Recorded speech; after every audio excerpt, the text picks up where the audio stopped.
Dale.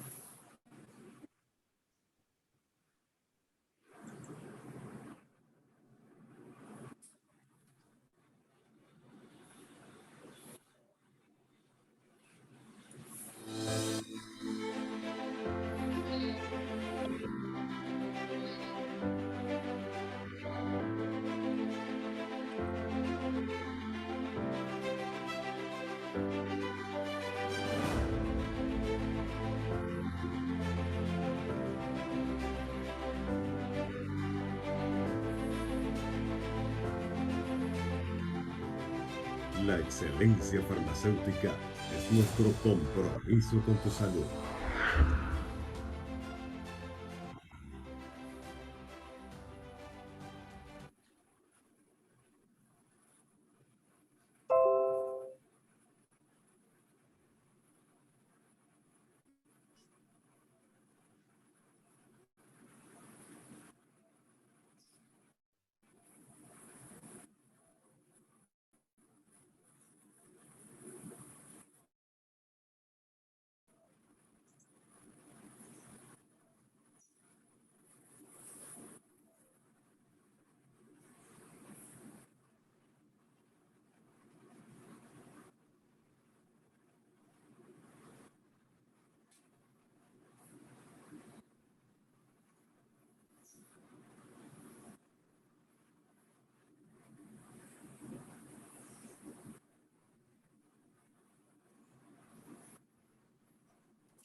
Muy buenas noches. Muy buenas noches, tengan todos los presentes.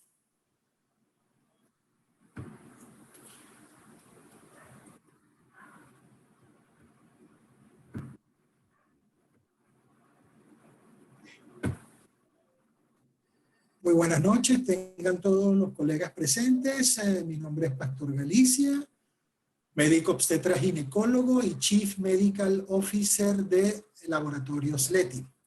En nombre del gran laboratorio de Venezuela, Laboratorios Leti, y de sus empresas hermanas, genéricos venezolanos Genben y Laboratorios Biocontrolet, hoy en alianza con la Sociedad de Obstetricia y Ginecología de Venezuela, les vamos a llevar nuestra acostumbrada actividad webinar, denominada hoy Síndrome de Ovario Poliquístico del diagnóstico al tratamiento.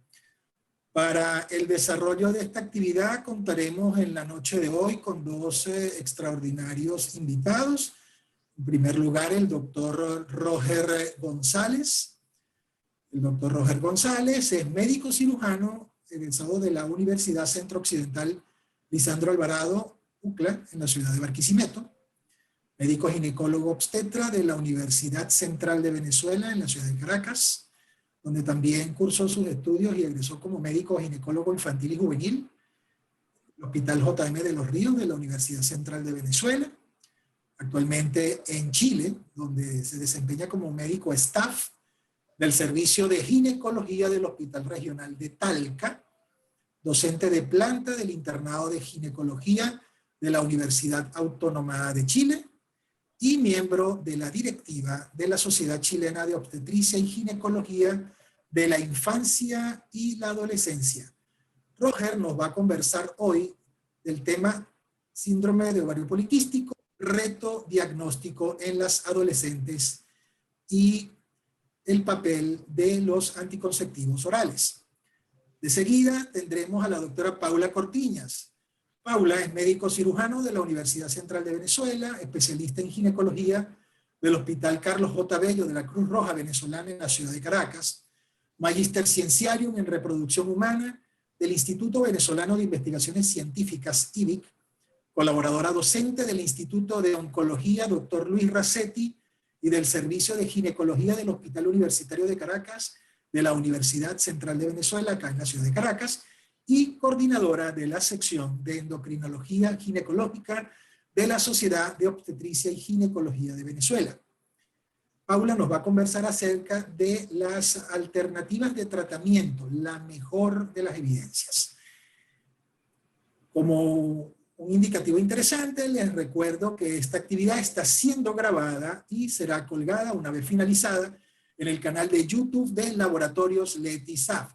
Les recuerdo que pueden suscribirse y activar las notificaciones para que puedan disfrutar no solo de estas, sino de todas las actividades de educación médica continua que tenemos para ustedes. Asimismo, y como un amable recordatorio, les recuerdo, por favor, a partir de este momento, mantengan apagadas sus cámaras, silenciados sus micrófonos, así como cualquier equipo o dispositivo electrónico que pueda causar interferencia con la transmisión de este evento. Asimismo, recordarles que pueden realizar sus preguntas por medio del chat y, una vez más, agradecidos por su presencia acá en la noche de hoy. En nombre del Gran Laboratorio de Venezuela, Laboratorios Leti, los dejo entonces a partir de este momento en la amable compañía de nuestro primer invitado, el doctor Roger González. Adelante, Roger, los micrófonos son tuyos.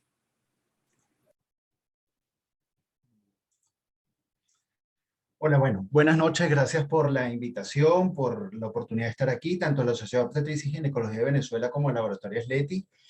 Y pues vamos a hablar de un tema súper interesante, además que me apasiona desde mis comienzos en la ginecología. Ha sido un tema bien emblemático para mí y pues agradecido por poder compartir la poca experiencia que se puede tener, que puedo tener respecto a esto. Comenzando diciendo que el síndrome ovario poliquístico es una condición endocrina común, es un desorden endocrino metabólico. Afecta del 8 al 13% de las mujeres en edad reproductiva, del 6 al 18% de las adolescentes, un número grande. Y vamos a partir que la adolescencia es un periodo comprendido, según la Organización Mundial de la Salud, de 10 a 19 años, quizás 18 años antes de cumplir 19. Incluye muchísimos cambios importantes, cambios del crecimiento, cambios hormonales, cambios endocrinológicos, y va desde la pubertad hasta parte de la adultez temprana, que es el fin de la adolescencia.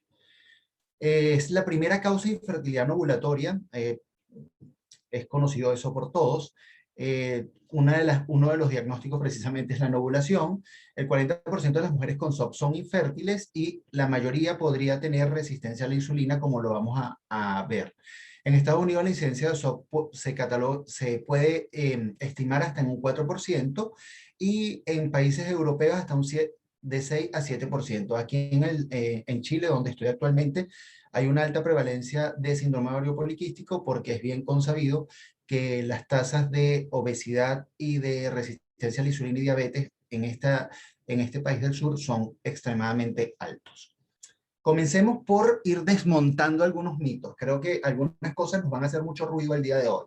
Primero, que el nombre no debe ser síndrome ovario poliquístico, porque un quiste actualmente, según la clasificación de IOTA, es una lesión anecoica que ecográficamente mida más de 20 milímetros. Entonces, cuando hablemos del patrón ecográfico, vamos a saber que ninguna de las lesiones que tiene el ovario en el síndrome ovario poliquístico mide más de eso, porque efectivamente eso tumba el diagnóstico, ya lo vamos a ver. El nombre correcto sería síndrome anovulatorio hiperandrogénico crónico. Ha habido mucha resistencia en las sociedades internacionales ante el cambio, porque es un nombre que está muy acuñado en el ADN de todos los médicos del mundo. Vamos a dejar esta primera premisa, con esto vamos a iniciar. Es una enfermedad de la adulta que se previene en la infancia. Es una enfermedad de la adulta que se previene en la infancia. Y vamos a ver qué es lo que ocurre. Toda mi disertación la voy a basar en el único consenso que hay de síndrome de ovario poliquístico en la adolescente, cuyo investigador principal es la doctora Lourdes Ibáñez, que vive en Barcelona, España. Tuve la oportunidad de conocerla, bueno, ya la he escuchado 2 veces en mi vida, pero la primera vez la conocí en Montpellier en un congreso internacional de ginecología infanto-juvenil, y desde allí se convirtió en mi referente particular cuando hablo de síndrome ovario poliquístico en adolescentes, porque, bueno, yo admiro a muchas de las mujeres que admiro están en esta sala, pero a Lourdes Ibáñez tengo admiración especial porque reconozco que es quizás una de las principales investigadoras de síndrome ovario poliquístico y hiperandrogenismo en niñas y adolescentes. Vamos a seguir el consenso. Lo primero que vamos a hablar es de la fisiopatología, que es lo que ocurre. Entonces, ella hizo una primera aproximación en el 2008 y decía, eso comenzó a generar mucho ruido, y decía que cuando un niño tiene un feto tiene un retardo de crecimiento intrauterino, se convierte en un feto ahorrador. Ese feto ahorrador es hiperinsulinémico in útero. Esa resistencia a la insulina o hiperinsulinemia in útero, que tiene un niño con un feto con un retardo del crecimiento intrauterino, puede producir lo que se llama un imprinting o una impronta cerebral. Por lo cual, cuando llegaba la niñez o a la adolescencia, si había una sobrealimentación donde podía generarse aumento del índice de masa corporal de esa niña, podría generar luego adrenarquia prematura, que lo vamos a ver un poco más tarde, y pubertad precoz y terminar en síndrome de ovario poliquístico. Entonces, se describía lo que se llama el incontinuum del síndrome de ovario poliquístico, que era una niña que pesaba menos de 2,700 al nacer, que iba a tener una resistencia a la insulina in útero, luego iba a ser una adrenarquia precoz, que es la aparición de los caracteres sexuales secundarios dependientes de la glándula suprarrenal. Hablamos de aparición de olor sudoral o bromidrosis, aparición de vello púbico y aparición de vello axilar antes de los 8 años. Esa adrenarquia prematura que depende de la glándula suprarrenal iba a desatar una pubertad precoz consolidada, es decir, la regla antes de los 10, luego un síndrome de ovario poliquístico entre la adolescencia, que se iba a perpetuar en la adultez, y iba a terminar con un síndrome metabólico. Era lo que se llamaba el incontinuum de la resistencia a la insulina y el imprinting cerebral de estos fetos. También hacía una equivalencia de lo que podía pasar con los niños que pesaban más de, las niñas, que pesaban más de 4 kilos al nacer, que era un mecanismo de acción diferente, porque era por un catch-up. El tejido adiposo no muere, entonces estas niñas que nacían con una sobreestimación de tejido adiposo en sus cuerpos, siempre lo iban a tener. Entonces también podían generar insulinoresistencia, síndrome ovario poliquístico y síndrome metabólico. Esto vino a cambiar lo que eventualmente era el síndrome ovario poliquístico, porque este grupo de investigación comenzó inclusive a utilizar metformina en niños, sabiendo que muchos pediatras y endocrinólogos de niñas no les gusta la metformina en niños, pero hay estudios con unos datos bien contundentes donde dar metformina en niñas que tenían resistencia a la insulina cuando hacen adrenarquia precoz, aparición de caracteres sexuales secundarios suprarrenal dependientes, llamémoslo así, iban a evitar hacer una pubertad precoz. Entonces, súper interesante. Esto era más o menos lo que ocurría. Había una niña pequeña para edad gestacional que generaba una insulinoresistencia. Esta insulinoresistencia iba a degenerar en una adrenarquia precoz, pubertad precoz, ovario poliquístico, síndrome metabólico. Súper interesante. ¿Qué tenemos ahora? En los nuevos estudios se nos muestra que lo que ocurre realmente no tiene que ser una niña con bajo peso al nacer. Ojo, pero no perdamos la óptica en que niñas que pesen menos de 2,700 al nacer, el pediatra debe ser el encargado de que mantenga una ganancia de peso adecuada a lo largo de la niñez para que no haga una adrenarquia precoz y un síndrome ovario poliquístico. Pero ¿qué tenemos ahora? ¿Tiene que pesar menos de 2,700 al nacer? No. Lo importante es que estas niñas, cuando le hacemos el CETO score al nacer a cualquier niña, debe mantenerse durante la niñez y adolescencia en su mismo peso. Es decir, si nace con un Z-score bajo, es decir, porque es bajo peso al nacer, si se mantiene en su misma curva de crecimiento toda la vida, ella no va a tener problema. ¿Dónde se genera el problema? Cuando el peso al nacer no tiene nada que ver con el peso que va a tener en la niñez y en la adolescencia, lo cual está ocurriendo actualmente. Esto está objetivado en la referencia que está colocada allí. Entonces, esta ganancia excesiva de peso que no coincide en su curva de crecimiento es lo que va a generar los diferentes trastornos. ¿Cuál es el primer trastorno? Cuando esta niña que tiene bajo peso, que tiene un peso al nacer, pero en la edad, en la primera infancia, gana mucho peso, va a haber un aumento de la insulina, como está en el cuadro, un aumento de los factores similares de crecimiento similares a la insulina, un aumento de la dihidroepiandrosterona sulfato, que es la que va a producir la adrenarquia precoz, que es el andrógeno suprarrenal más importante, una disminución de la globulina transportadora de esteroides sexuales, una disminución de los adipoquinas de alto peso molecular que evitan la aterogénesis, un aumento de hepatoquinas y un aumento de algunos fragmentos de RNA. Todo esto ya comienza a generar el problema metabólico que se va a desatar en un momento más futuro. Todo este hecho, sumado a la epigenética, va a llevar a un aumento de tamaño, a un aumento de la maduración ósea, a adrenarquia precoz y a pubarquia precoz. Si esto continúa y no se pone un freno, va a una segunda fase. Esa segunda fase va a va a ocasionar que el gonadostato hipotalámico que estaba en reposo se active.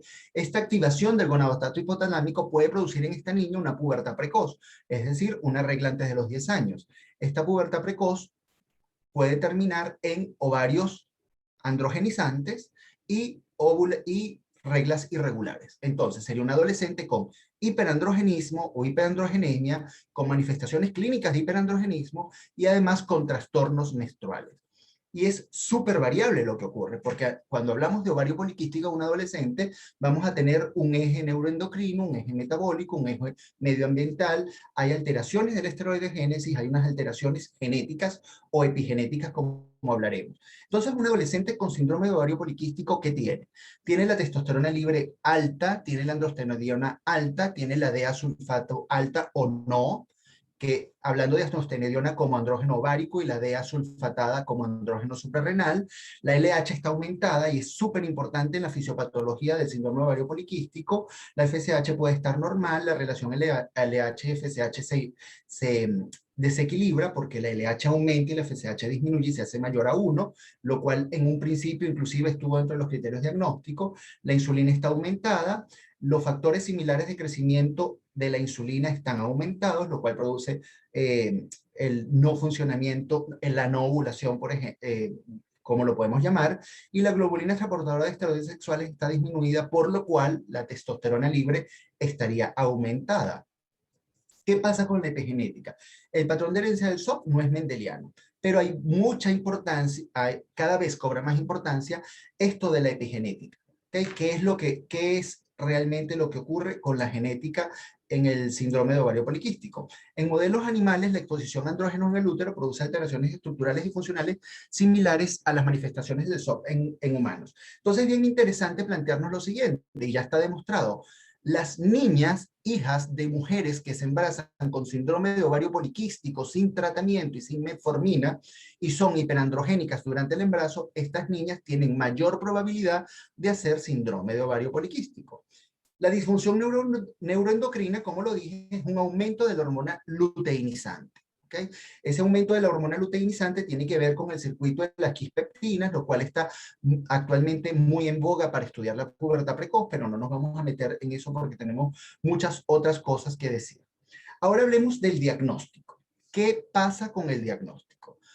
Vamos a pasearnos por todo el diagnóstico de ovario poliquístico hasta que se incluyeron las adolescentes. Lo primero fue la descripción que hizo Stein Leventhal en 1935 del patrón de ovario poliquístico. Stein Leventhal encontraron que en mujeres autopsiadas que eran obesas, hirsutas, con acné, tenían en la autopsia ovarios poliquísticos. Y fue la primera aproximación que se hizo del famoso ovario de Stein Leventhal o el ovario poliquístico. Décadas posteriores se comenzaron a agregar algunas cosas y el primer consenso es el de NIH, el Instituto Nacional de Salud de los Estados Unidos en 1990, del primer consenso de síndrome de ovario poliquístico, lo cual no quiero que pierdan de enfoque porque, como dice el refrán, todo lo viejo vuelve, pues el criterio diagnóstico de SOP en adolescentes es de acuerdo al NIH en 1990 cuando estamos en el 2021. Entonces ya vamos a hablar un poco de eso. Según la NIH, para tener ovario poliquístico solamente habían dos aproximaciones, tener hiperandrogenismo clínico bioquímico y tener disfunción menstrual. Y han habido algunos cambios, porque el hiperandrogenismo bioquímico, por ejemplo, se medía por testosterona libre y se pedía siempre androstenediona o DEA sulfatada. Y el patrón de ovario poliquístico ecográfico no estaba incluido dentro de las posibilidades diagnósticas. Luego, en el 2003, viene el famoso consenso de Rotterdam, que todos hemos leído y que todos hemos estudiado. En el consenso de Rotterdam había dos de los tres criterios, que era hiperandrogenismo clínico y o bioquímico, disfunción ovulatoria y patrón de ovario poliquístico a la ecografía. Entonces aparecen los cuatro fenotipos famosos de SOP, de los cuales vamos a hablar un poco más adelante, y veamos que el hiperandrogenismo bioquímico se medía por el índice de andrógenos libres. Entonces ya ahí apareció la primera expresión de índice de andrógenos libres y veamos que la alopecia se retira dentro del hiperandrogenismo clínico, el acné puede quedar como interrogado y comienza a cobrar importancia la evaluación del hiperandrogenismo clínico como con la escala de Ferriman para hablar de hirsutismo. ¿Y qué ocurrió después de Rotterdam? Veamos. Entonces, después de Rotterdam aparecen los criterios de la Sociedad de Exceso de Andrógeno, llevada por el doctor Enrico Carmino, y establece que para tener síndrome ovario poliquístico tiene que haber hiperandrogenismo clínico bioquímico sí o sí. Entonces, de 4 fenotipos de Rotterdam pasamos a 3 fenotipos de la Sociedad de Exceso de Andrógeno, porque puede ser hiperandrogenismo clínico bioquímico con patrón de ovario poliquístico, hiperandrogenismo clínico bioquímico con disfunción menstrual e hiperandrogenismo clínico bioquímico con disfunción menstrual y patrón de ovario poliquístico. Entonces tenemos solamente 3 posibilidades de fenotipo y el hiperandrogenismo clínico se evaluaba con el hirsutismo, como actualmente, y el hiperandrogenismo bioquímico con el índice de andrógenos libres, como lo hacemos actualmente. Luego vino la reunión de Ámsterdam, lo que se llamó el consenso de Ámsterdam, que no fue más que una llamada a razón de que los criterios de Rotterdam aún existían, pero se habló mucho más de la parte endocrina, mucho más de la parte metabólica, y se estableció que las adolescentes, en este criterio consenso de Ámsterdam, se estableció que las adolescentes, para tener síndrome ovario poliquístico, tenían que cumplir los 3 criterios de Rotterdam, es decir, hiperandrogenismo clínico bioquímico, patrón de ovario poliquístico a la ecografía y disfunción ovulatoria o menstrual y tener 2 años de edad ginecológica. ¿Qué es 2 años de edad ginecológica? 2 años de la menarquia. Eso dijo Ámsterdam. Pero vamos a ver qué luego pasó. Esto se publicó en el Fertility and Sterility en el 2012.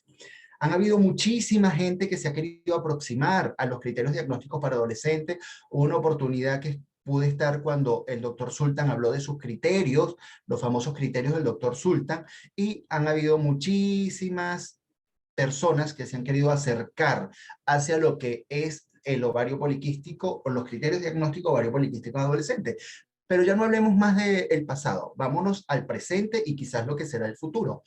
La guía australiana, como se llama esta guía que les presento acá, a pesar que es un consenso internacional, pero donde la busquen, si la van a googlear, la van a conseguir como la guía australiana, corrobora y confirma todo lo que dice la guía de síndrome de ovario poliquístico en adolescentes. Por eso la traigo aquí, porque algunas cosas que voy a referenciar están en esta guía. ¿Por qué me gusta la guía y por qué nos gusta a todos los que nos gusta el ovario poliquístico? Porque está reconocida por todas esas sociedades que están en este slide. Ahora, esta guía comienza a darnos algunas aproximaciones. Los criterios de diagnóstico de Rotterdam en adultos son estrictos, pero son mucho más estrictos en adolescentes, y recordar que Rotterdam en adultos incluye el patrón de ovario poliquístico a la ecografía. Recordar que para decir que una paciente sea adolescente o adulta tiene síndrome de ovario poliquístico es un diagnóstico de descarte. Es decir, es un diagnóstico que usted no puede hacer en el box de atención de forma inmediata. Es un diagnóstico que usted hace luego, que excluye enfermedad tiroidea, por lo cual es obligatorio pedir TSH de 4 libras a toda adolescente con sospecha de SOP cuando usted ha descartado hiperprolactinemia, por lo cual los niveles de prolactina hay que medirlo, cuando usted ha descartado hiperplasia suprarrenal congénita no clásica o déficit de 21-hidroxilasa, por lo cual la 17-hidroxiprogesterona hay que pedirla a toda paciente que se piense que tiene ovario poliquístico. En las primeras aproximaciones se decía que descartáramos tumor ovárico productor de andrógenos o tumor suprarrenal productor de andrógenos. Por eso pedíamos DEA-sulfato, que es el andrógeno más importante suprarrenal, o androstenodiona, que es el andrógeno más importante ovárico. En el consenso actual dice que solamente si usted consigue un hiperandrogenismo clínico, es decir, hirsutismo, sin hiperandrogenismo bioquímico, solicite DEA-sulfatada y solicita androstenediona. Entonces no es un examen de primera línea en la petición. También se puede pedir cuando una adolescente o adulta está virilizada. Hablamos de virilización cuando hay hipertricosis, cuando hay aparición de la nuez de Adán, aplanamiento de las mamas y engrosamiento de la voz. Y crecimiento del clítoris. Ahora, los criterios diagnósticos para ovario poliquístico en el adolescente son disfunción ovulatoria. Ya no hablamos de oligomenorrea, menorrea y estos términos que se usaban anteriormente, sino disfunción ovulatoria. Y también el otro criterio diagnóstico es el hiperandrogenismo. Vamos a irlo desglosando uno por uno. Entonces, comencemos. ¿Qué es el síndrome de ovario poliquístico en un adolescente? Es un sangrado uterino anormal. Y nos vamos a basar en las modificaciones del sangrado uterino anormal que hizo la FIGO. Y la FIGO así haya resistencia al cambio, ya nosotros no podemos hablar de oligomenorrea ni de ninguno de esos términos. Lo que hablamos es de sangrado ausente, infrecuente o no, la duración, la regularidad y el volumen, inclusive el volumen, ya sabemos que simplemente con que el volumen sea menor a 80 cc es normal, ya el límite inferior se quitó, la duración menor a 8 días, el límite inferior se quitó, y hay que ir siguiendo lo que el curso de la humanidad nos va llevando, hay que actualizar cada una de las cosas que hacemos y decimos. Entonces, ¿qué es el síndrome de ovario poliquístico? Es un síndrome ovulatorio hiperandrogénico crónico que para la clasificación de FIGO es un SUA-O, es decir, entra dentro de la clasificación PALCO en disfunción ovulatoria UO. Entonces, no es más que un SUA-O. Entonces, cuando usted tiene un adolescente o una adulta, no le haga diagnóstico de síndrome ovario poliquístico hasta que no reciba la prolactina, la TSH-T4 libre y la 17-OHP. Usted la va a diagnosticar como un sangrado uterino anormal de causa ovulatoria. Esta difusión ovulatoria es clave en el síndrome ovario poliquístico y tenemos que ver qué pasa con las adolescentes. Entonces, recordemos que las adolescentes, los 2 primeros años son anovulatorias per se, por lo cual vamos a partir de la primera premisa. El diagnóstico de síndrome de ovario poliquístico en un adolescente nunca se hace antes de los 2 años de edad ginecológica. Tiene que tener 2 años menstruando. ¿Y qué hablamos? ¿Cuáles son las posibilidades de irregularidades menstruales que tiene un adolescente? Si está entre 1 y 3 años de haber tenido su primera regla, lo normal es que los ciclos sean más de 21 y menos de 45. Inclusive esto se puede aceptar hasta los 19 años. Después de los 19 años, ese 45 nos baja a 35. Después de 3 años de la menarquia, ese 45 baja a 35, pero les recomiendo que lo mantengan hasta 19 años. Un año después de la menarquia, la menorrea es 90 días sin menstruación y eso lo mantenemos en el tiempo. Y esta adolescente con ciclos irregulares los 2 primeros años puede tener también hiperandrogenismo, pero no la catalogamos como síndrome de ovario poliquístico del adolescente, que es como se debe llamar. Entonces tenemos, además del síndrome de ovario poliquístico, lo vamos a subclasificar en síndrome de ovario poliquístico del adolescente, para lo cual tiene que tener 2 años de la menarquia, es decir, 2 años de edad ginecológica, y el síndrome de ovario poliquístico de la adulta. Entonces tenemos 2 síndromes de ovario poliquístico. En un adolescente no es necesario apurarse por establecer el diagnóstico de síndrome de ovario poliquístico. Discuta con ella, discútala, invítala a que pierde peso, invítala a hacer actividad física, a mantener el ritmo circadiano. La pandemia ha aumentado los casos de síndrome de ovario poliquístico y pubertad precoz por la pérdida del ritmo circadiano. El dormir tarde y dormir con pantallas eleva la insulina. Y yo en mi vida había visto nunca tantas pubertad precoz. Actualmente, sin exagerar, estoy viendo por lo menos 4 a la semana cuando veíamos 4 al mes quizás. Y todo gracias a la pandemia. La pandemia nos va a dejar muchas cosas que no es solamente muertes y algunos desfases económicos. ¿Qué ocurre en la adolescencia? Los ciclos son irregulares frecuentemente. El 85% de las adolescentes del primer año de edad ginecológica son anovulatorias. El 59% aún se mantiene en el tercer año y aún en el sexto año de edad ginecológica el 25% pueden ser anovulatorios. Por lo cual la difusión ovulatoria o los trastornos menstruales o el sangrado uterino anormal, como lo llama FIGO, se puede presentar en edades, a estas edades sin que sea anormal. Hablemos del hiperandrogenismo. Entonces recordemos que el hiperandrogenismo tiene 2 variables, clínico y bioquímico. Comencemos, ¿qué es lo que ocurre? El hiperandrogenismo bioquímico, como la hormona luteinizante está elevada, si recordamos la teoría de las 2 células, 2 hormonas, esta LH va a producir que en las células de la teca haya un aumento de los precursores para que haya aumento de andrógenos. Entonces no voy a hablar de esta fisiopatología porque tengo cosas más importantes que decir y esto sí está en cualquier libro. Recordar que este aumento de andrógenos es por el aumento de la hormona luteinizante. El hiperandrogenismo clínico se evalúa con el hirsutismo. Entonces, todos nosotros debemos tener la escala de Ferriman-Gallwey en nuestros box de atención para aplicarle la escala de Ferriman a nuestras adolescentes. El doctor Ferriman junto con Gallwey establecieron esto utilizaron en total 630 pacientes para publicar su estudio, 430, de las cuales todas tenían más de 15 años. Entonces la escala de Ferriman tiene un valor limitado en las menores de 15 años.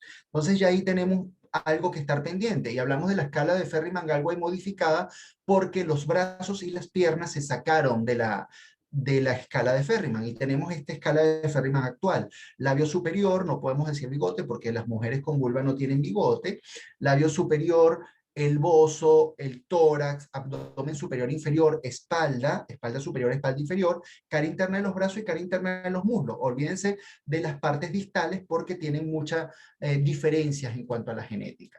Recordar que hay una variación étnica. Acá en Chile, para hablar de hirsutismo se habla más de 6 puntos. En Venezuela se puede considerar también 6 puntos. En las asiáticas inclusive es 2 puntos en la escala de Ferryman. Cuando usted tiene alguna duda, vea que para saber que ese vello lo puede numerar en la escala de Ferryman, si mide más de 5 milímetros de longitud, es un vello con características anormales.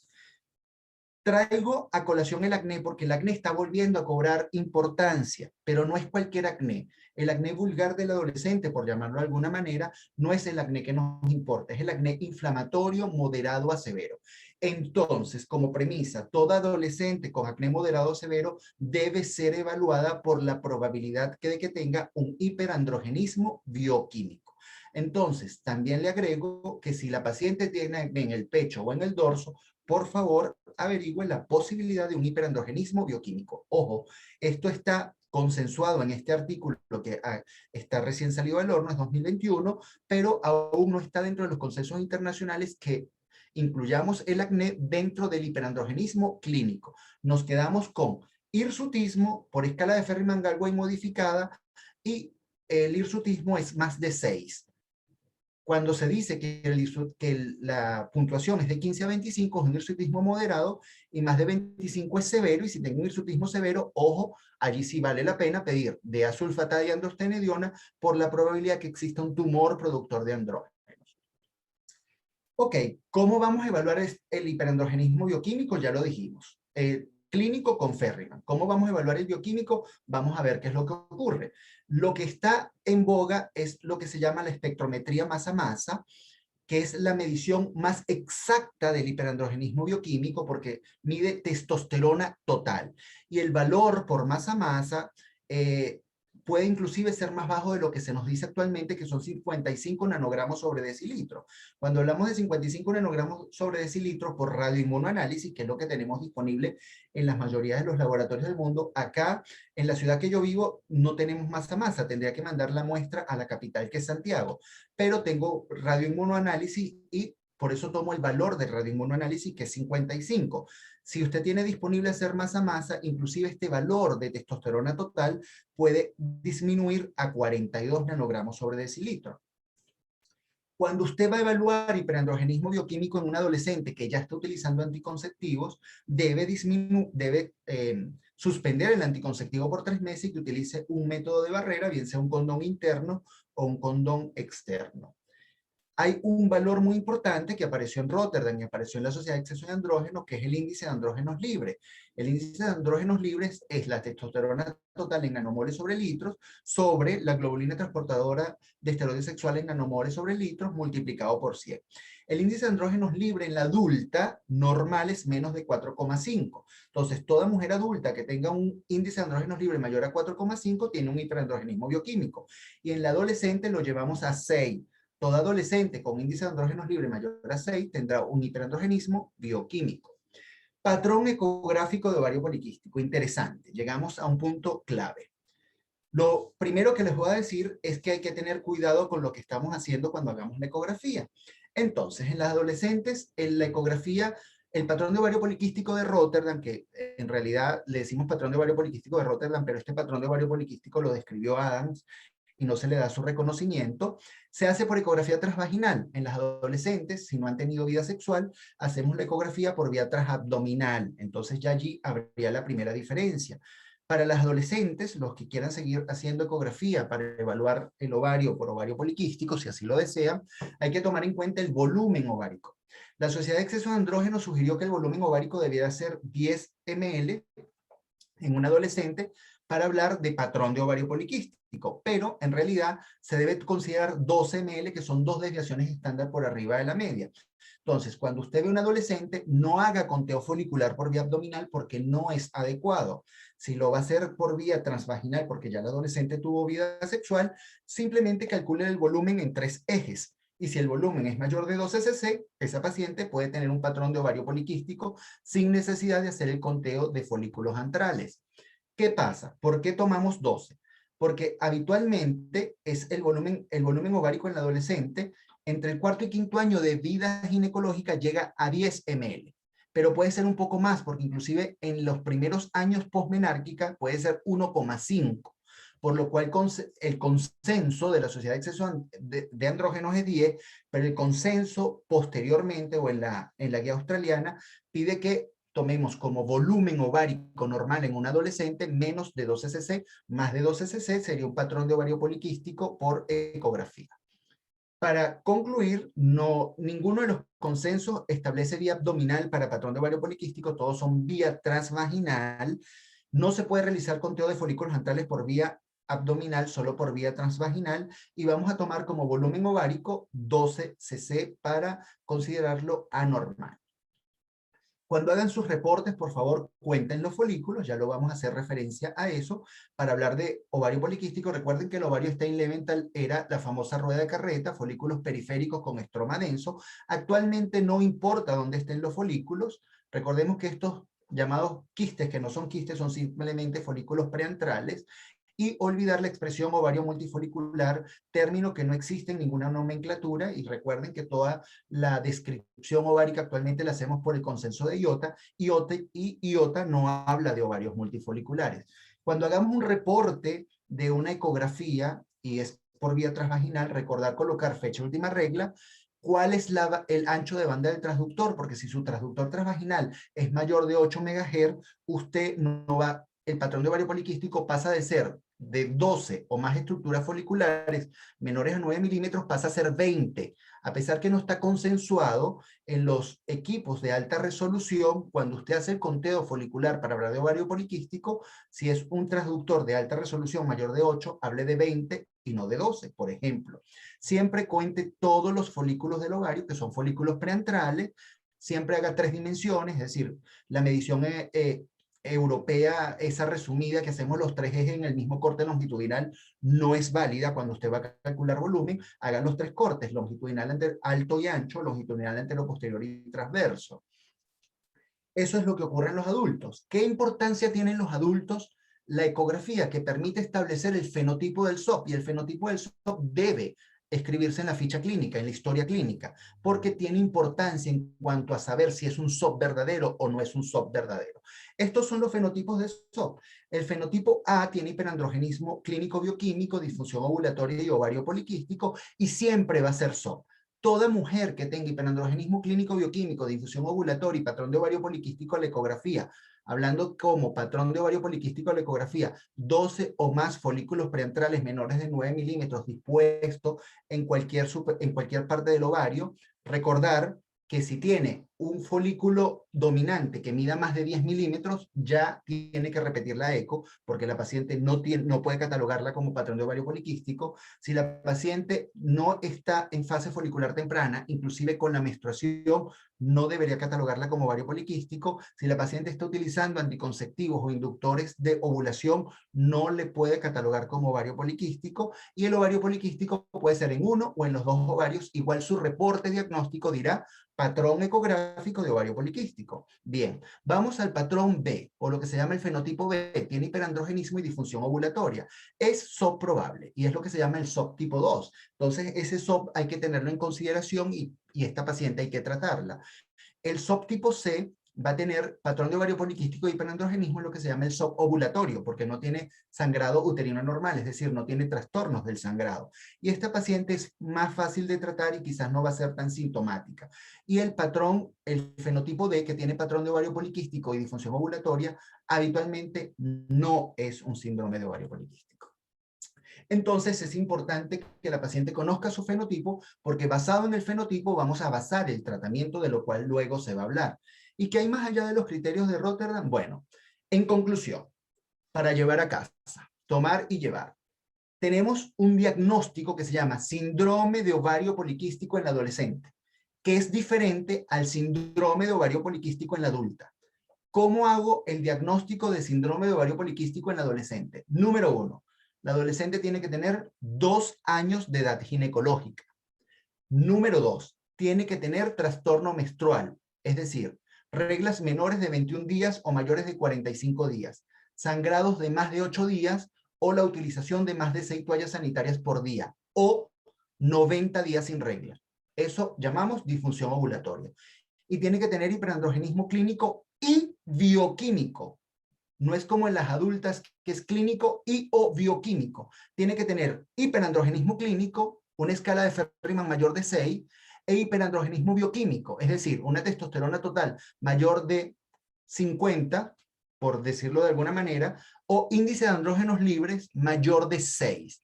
Repito, tiene que tener más de 2 años de edad ginecológica, testosterona total o índice de andrógenos libres alto, Ferriman mayor de 6 y algún trastorno menstrual. Eso es hasta los 8 años de edad ginecológica, porque luego que tiene 8 años de edad ginecológica pasa a tener los criterios de ovario poliquístico de la adulta. ¿Okay? Entonces, la recomendación para patrón de ovario poliquístico es que no tomemos en cuenta la ecografía hasta que la niña tenga 8, bueno, ya va a ser una adulta, tenga 8 años de edad ginecológica. Entonces, no es necesario hacer ecografía para hacer diagnóstico de ovario poliquístico en una mujer hasta que no tenga 8 años de edad ginecológica. Recordemos que el SOP es un síndrome endocrino metabólico, por lo cual hay que hablar de algunas otras cosas. Dentro de esas, la resistencia a la insulina. La resistencia a la insulina es prevalente en los pacientes con SOP, en las pacientes con SOP y obesa, y la forma más adecuada de medir la resistencia a la insulina es con el clamp euglicémico, pero para estudio de investigación, porque es súper complicado para hacer, nosotros simplemente nos quedamos con el OMA. No es necesario pedir curva de tolerancia oral glucosada ni curva de insulina a ninguna mujer adolescente o no que tenga sospecha de ovario poliquístico. Si usted quiere medir la insulina, mídala clínicamente, mírele la acantosis en el cuello, en los nudillos, en la entrepierna, en la región genital, debajo del surco mamario, debajo del surco abdominal. Y si quiere tener una precisión diagnóstica, calcúlele un OMA. Vamos a dejar entre un espacio, porque puede ser una pregunta. Roger, ¿y qué pasa con las pacientes que tienen menos de 2 años de edad ginecológica, pero tienen hiperandrogenismo clínico, bioquímico y trastorno menstrual? Se llaman pacientes de riesgo aumentado para SOP. Y así lo tiene que reportar usted en su ficha. Riesgo aumentado para SOP. Nunca diagnóstico de síndrome de ovario poliquístico del adolescente en una mujer que no tenga 2 años de edad ginecológica. ¿Cuándo vamos a pedir DEA-sulfato y androstenediona? Solamente si usted consigue una mujer virilizada, pídale androstenediona y DEA-sulfato, porque probablemente tiene un tumor suprarrenal productor de andrógeno. Si usted tiene una niña hiperandrogénica clínica, es decir, un Ferriman mayor de 6, pero un índice de andrógenos libres de 3, por ejemplo, pida los otros andrógenos porque no puede tener un hiperandrogenismo clínico sin un hiperandrogenismo bioquímico. O sea, probablemente su hiperandrogenismo clínico está manifestado por una alteración de la suprarrenal o del ovario, y allí merece la pena pedir androstenediona y DEA sulfatada. Es lo que estoy diciendo allí. Entonces, si usted ve que el O pide una testosterona total y está en más de 200, obviamente la niña tiene un tumor. Entonces, verifique progresión de los síntomas. Si una mujer tiene un Ferriman de 4 y viene a los 3 meses y tiene un Ferriman de 10, tiene un tumor productor de andrógeno. Si está virilizada, tiene un tumor productor de andrógeno. Recordemos que es virilización, hipertricosis, crecimiento del clítoris más de 35 milímetros, modificaciones de la voz, aparición de la nuez de Adán y aplanamiento de las mamas. Hablemos del tratamiento. ¿Cuál es el tratamiento? La doctora Paula va a hablar muchísimo de eso. Yo solamente voy a hablar de anticoncepción, y recordemos que dentro de los brazos de tratamiento está regularizar las reglas y mejorar el hiperandrogenismo. El anticonceptivo va a regularizar el ciclo menstrual. La paciente va a tener simplemente sangrados de deprivación en los días libres de hormonas. No va a tener reglas, va a tener sangrados de deprivación en los días libres de hormonas. Entonces voy a lograr regularizar el ciclo menstrual, número 1. Y el hiperandrogenismo lo voy a mejorar porque si yo utilizo etinilestradiol, voy a aumentar la globulina transportadora de esteroides sexuales. Al aumentar la globulina, voy a aumentar la capacidad de fijación de la testosterona total, por lo cual la testosterona libre va a disminuir. y las manifestaciones hiperandrogénicas van a mejorar. Lo primero es recordar que algunos anticonceptivos que tienen propiedades antiandrogénicas tienen capacidad de modificar la unidad pilosebácea y hacer que la testosterona no se convierta en dihidrotestosterona, que es la activa a nivel de la unidad pilosebácea. Entonces, si yo puedo utilizar un anticonceptivo que tenga una progestina antiandrogénica, pues muchísimo mejor. Ya vamos a hablar un poco más de eso. Valga decir que la vida media del pelo es 90 días, por lo cual no ofrezcan milagros a sus pacientes. La disminución del índice de Ferriman-Gallwey modificado se va a ver luego de la tercera caja. Las bases del tratamiento, no lo voy a hablar, esto es el tema de la próxima charla, pero sí voy aquí porque está dentro de uno de los brazos del tratamiento para mejorar los ciclos menstruales, el acné, el hirsutismo y la alopecia, hablar de anticonceptivos orales. ¿Cuáles? El consenso australiano dice que el que usted quiere usar, porque todos tienen etinilestradiol, valerato estradiol o 17-beta estradiol, que van a aumentar la globulina transportadora de esteroides sexuales. Por ende, va a disminuir el índice de andrógenos libres y va a mejorar el hirsutismo y el acné moderado a severo si se tomaba el acné como una manifestación de hiperandrogenismo clínico. Entonces, no se dispone de ensayos clínicos aleatorizados de alta calidad para decir qué formulación anticonceptiva es mejor para síndrome de ovario poliquístico, pero sí les voy a decir algunas cosas. Las indicaciones de anticonceptivos en síndrome de ovario poliquístico del adolescente son off-label, es decir, no están etiquetados en ningún empaque de ningún producto porque no existe para tal, sino que simplemente son estudios locales que se han hecho que han demostrado la eficacia de los anticonceptivos en la mejoría de los ciclos, en la mejoría de las manifestaciones de hiperandrogenismo clínico. Entonces, veamos qué podemos hacer. En los adolescentes con riesgo, ¿qué es un adolescente con riesgo? Un adolescente con hiperandrogenismo y trastornos menstruales y menos de 2 años de edad ginecológica, usted puede usar anticonceptivos. Sí puede usar anticonceptivos. ¿Por qué? Porque, bueno, sencillamente usted está dando un plus en la atención a su paciente, pero no le dé anticonceptivo porque tiene SOP. Dele anticonceptivo porque quiere mejorar el acné, porque quiere mejorar el hirsutismo, porque quiere disminuir la testosterona, porque quiere regularizar los ciclos. Lo que sí les voy a decir es cuál anticonceptivo no deben usar. Acetato de ciproterona con 35 microgramos de etinilestradiol. No se debe utilizar.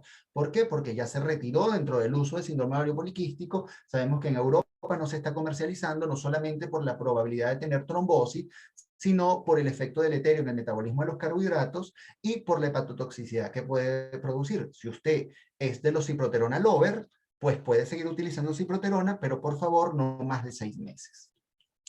Para concluir algunas cosas de acuerdo a los anticonceptivos, en el momento actual, 2021, julio, ningún médico debe prescribir métodos anticonceptivos sin utilizar los criterios de elegibilidad de la Organización Mundial de la Salud. No puede permitirse, siempre bajo criterios de elegibilidad de la OMS.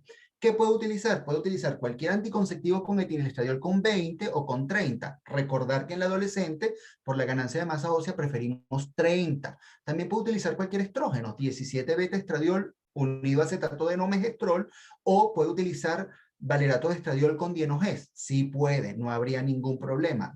No está descrito que no esté que no lo puede utilizar. Tener cuidado con los criterios de elegibilidad de la OMS y las adolescentes. Si un adolescente tiene un índice de masa corporal mayor de 30, tiene un ojo para los criterios de elegibilidad. Si la adolescente fuma más de 15 cigarrillos por día, tiene una precaución también en los criterios de elegibilidad. Si su índice de masa corporal es mayor de 30, tiene una precaución en los criterios de elegibilidad, y si es diabética también tiene una precaución, es lo que se llaman marcadores subrogados. Entonces, tener en cuenta, la edad no es nunca una contraindicación de un anticonceptivo, pero sí el peso, sí la presión arterial, sí la glicemia y sí el hábito tabáquico. Entonces, para concluir, las características clínicas del SOP: el hirsutismo moderado a severo tiene un nivel de evidencia B para hacer diagnóstico, el hirsutismo leve, moderado o severo, el que sea, está bien categorizado por medicina basada en la evidencia. El acné moderado a severo, por favor tenerlo en cuenta, tiene un nivel de evidencia C. La alopecia no se considera dentro de los criterios diagnósticos, siempre con un nivel de evidencia B, 2 años después de regla o 2 años de edad ginecológica, para hablar de síndrome de ovario poliquístico en el adolescente. El hiperandrogenismo bioquímico es con índice de andrógenos libres, si es posible que sea por espectrometría de masa-masa, y bueno, eso es lo que dice ahí. La morfología de ovario poliquístico solo para mujeres que tienen más de 8 años de edad ginecológica. Si la mujer tiene menos de 8 años de edad ginecológica, no es necesaria la morfología de ovario poliquístico para el diagnóstico. Recordar que actualmente el criterio sigue siendo el mismo: 12 o más folículos preantrales menores de 9 milímetros dispuestos en cualquier superficie del ovario en uno o dos ovarios, hecho por vía transvaginal en fase folicular temprana o con la menstruación, que no haya ningún folículo escogido, que son folículos de más de 10 milímetros, que es lo que se llama folículo dominante, que no esté con anticonceptivo y que no esté con inductores de ovulación. Los biomarcadores. No es necesario hacer relación de testosterona de hidrotestosterona. No es posible aún incluir dentro de los criterios de diagnóstico la hormona antimileriana, pero para los que quieren ir investigando de esto, parece que la hormona antimileriana se va a incluir dentro de los criterios de diagnóstico de la adulta. Cuando una hormona antimileriana es mayor de 4, piense en SOP. Entonces, no se incluyen como criterios diagnósticos actualmente la hormona antimileriana, y la resistencia a la insulina se debe pesquisar, más no es un criterio diagnóstico para SOP. En conclusión, antes de ponerles ese slide, síndrome de ovario poliquístico del adolescente, hiperandrogenismo clínico y bioquímico. Clínico, escala de Ferriman-Gallwey mayor de 6, bioquímico, índice de andrógenos libres mayor de 6. Y cualquier trastorno menstrual, menos de 21 días de duración del ciclo, más de 45 días, más de 8 días de sangrado, más de 6 toallas sanitarias o amenorrea de 90 días. Eso es un síndrome de ovario poliquístico de la adolescente. Nunca ecografía hasta que tenga 8 años de edad ginecológica. El futuro del tratamiento, ¿hacia dónde va? Ni siquiera hacia la anticoncepción. El futuro del tratamiento va hacia una combinación de medicamentos que va a ser espironolactona 50, pioglitazona 7,5 y metformina 850. En el 2021 ya verán que esta es la forma en la cual vamos a tratar el ovario poliquístico en las adolescentes, una formulación que simplemente va a buscar disminuir lo que se llama la grasa hepatovisceral, que sabemos que el aumento de grasa hepatovisceral es la génesis del síndrome de ovario poliquístico, tanto en la adolescente como en la adulta. Muchísimas gracias por su atención.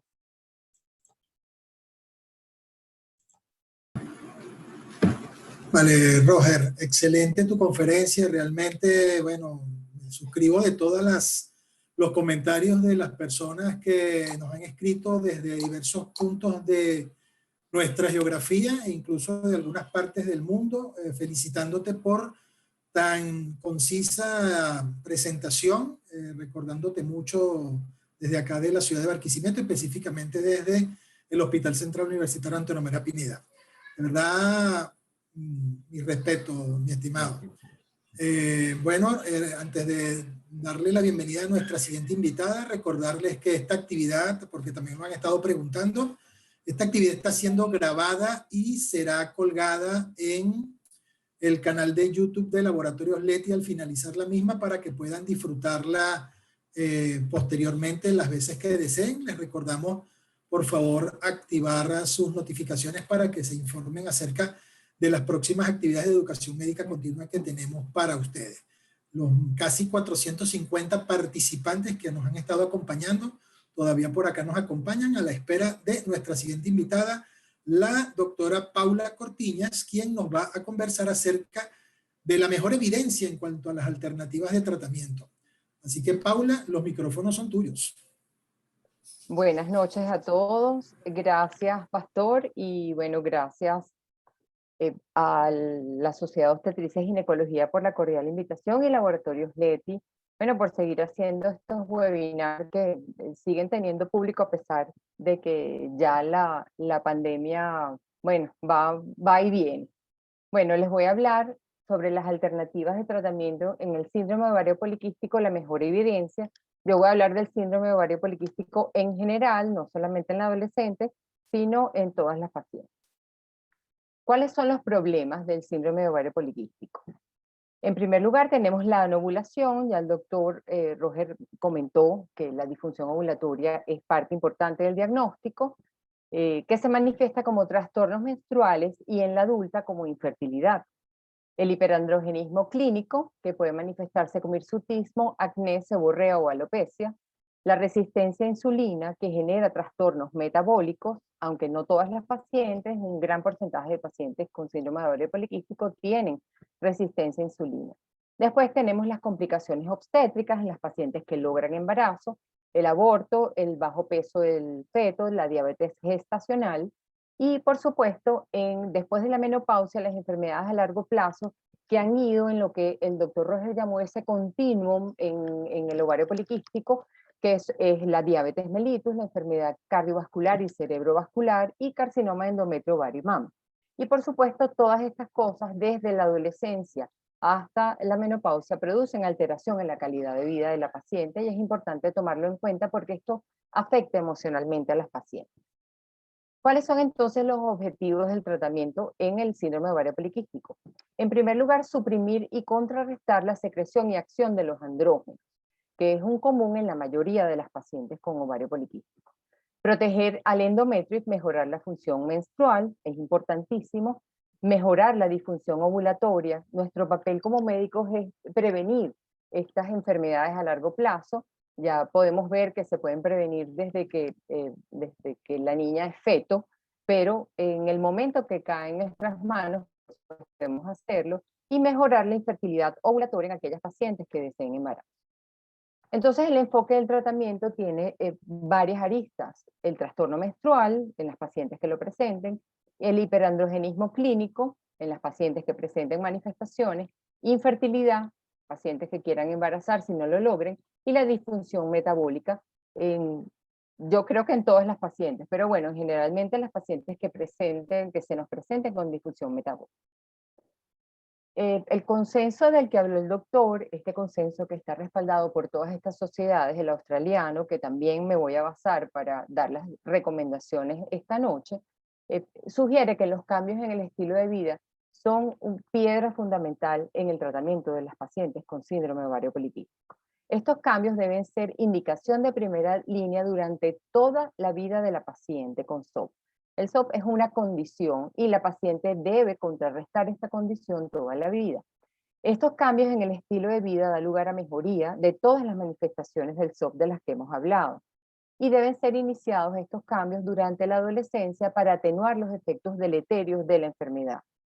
Es decir, estos efectos a largo plazo, sobre todo los metabólicos. Los cambios en el estilo de vida tienen efectos metabólicos como es la reducción de la grasa visceral, mejora la sensibilidad a la insulina y la hiperinsulinemia y mejora el perfil lipídico.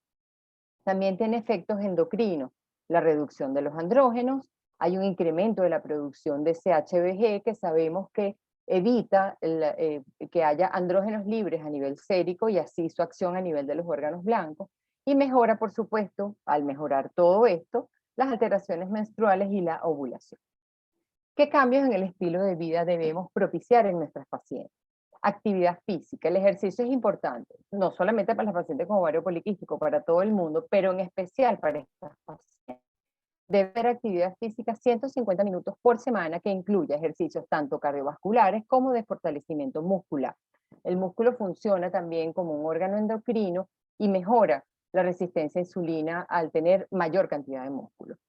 Se debe lograr en las pacientes con obesidad o sobrepeso una pérdida de peso corporal del 5 al 7%. Solamente con este pequeño porcentaje de pérdida de peso se logran cambios importantes, tanto clínicos como bioquímicos. Con respecto a la dieta, no se recomienda ninguna dieta especial. Bueno, ahorita están de moda la dieta keto, la dieta, el ayuno intermitente, todo eso. El consenso es que no hay ninguna dieta recomendada, pero sí una dieta saludable, por supuesto, que incluya todos los alimentos, principalmente vegetales, que incluyan carnes blancas, etcétera, y se recomienda, importante, reducción de la ingesta calórica, para evitar entonces esa acumulación de grasa, que es lo que dispara la resistencia a la insulina en estas pacientes. Vamos a hablar brevemente de los anticonceptivos orales, porque como vimos en la otra conferencia, es el caballito de batalla en el tratamiento de las pacientes con síndrome de ovario poliquístico. Los anticonceptivos juegan un papel fundamental, primero en los trastornos menstruales, en regular la menstruación en estas pacientes, las pacientes con SUA, en el hiperandrogenismo clínico, en la prevención del carcinoma endometrial, que es una de las complicaciones a largo plazo que puede tener esta paciente, y por supuesto en la planificación familiar en las pacientes que no deseen embarazo. Aquí hay un resumen de cuáles pudieran ser los efectos o las alteraciones endocrinológicas en el ovario poliquístico. Pareciera que hay un aumento de la frecuencia de los pulsos de GnRH que genera un aumento de la LH y la FSH. Esto da lugar a anovulación, la disminución de FSH, con el aumento de la síntesis de andrógenos por la LH. Esto genera todos estos síntomas y, por supuesto, un feedback hormonal anormal que perpetúa entonces este círculo vicioso que genera las alteraciones endocrinas a nivel de estas pacientes en el eje hipotálamo, hipófisis, ovario. Los anticonceptivos orales de alguna manera le ponen freno a este círculo vicioso endocrino. Por eso es importante utilizarlos de forma adecuada en estas pacientes. ¿Qué hacen los anticonceptivos orales? El componente estrogénico suprime la FSH, estabiliza el endometrio, potencia la acción del progestágeno que viene dentro de la fórmula de los anticonceptivos combinados, aumenta la síntesis del CHBG, por lo que disminuye entonces los andrógenos libres, y esto colabora entonces con la disminución del hiperandrogenismo clínico, hace oposición a los andrógenos a nivel de la unidad pilosebácea, este es otro efecto antiandrogénico, regula los genes involucrados en el crecimiento y secreción de la unidad pilosebácea, nuevamente este efecto antiandrogénico, y tiene un efecto antiinflamatorio también. ¿Qué hace el componente progestagénico?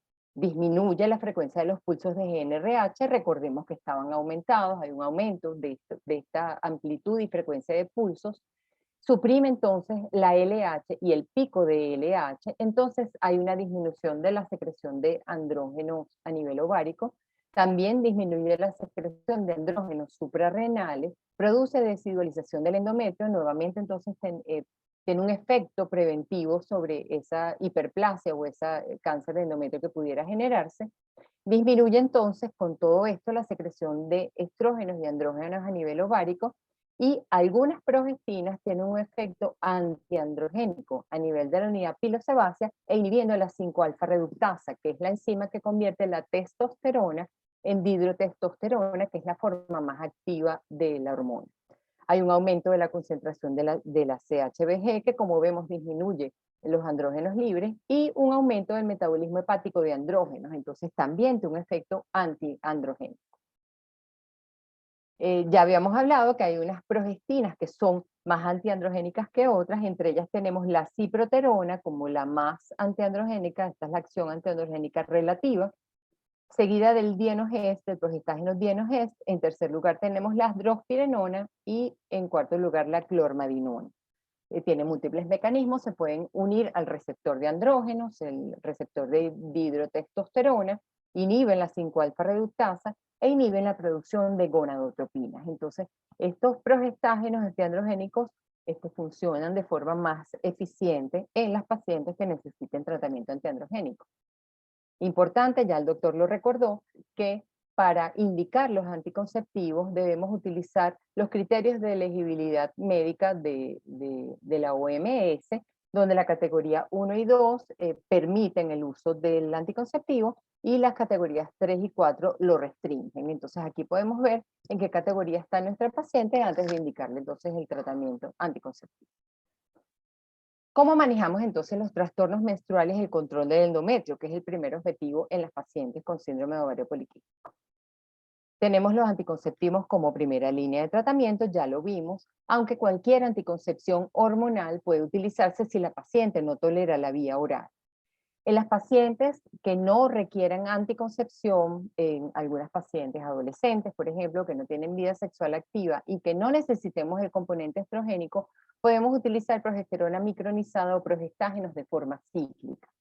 En pacientes con contraindicación a estrógenos podemos utilizar progestágenos orales, hay muchos anticonceptivos de solo progestágenos, implantes o endoceptivos.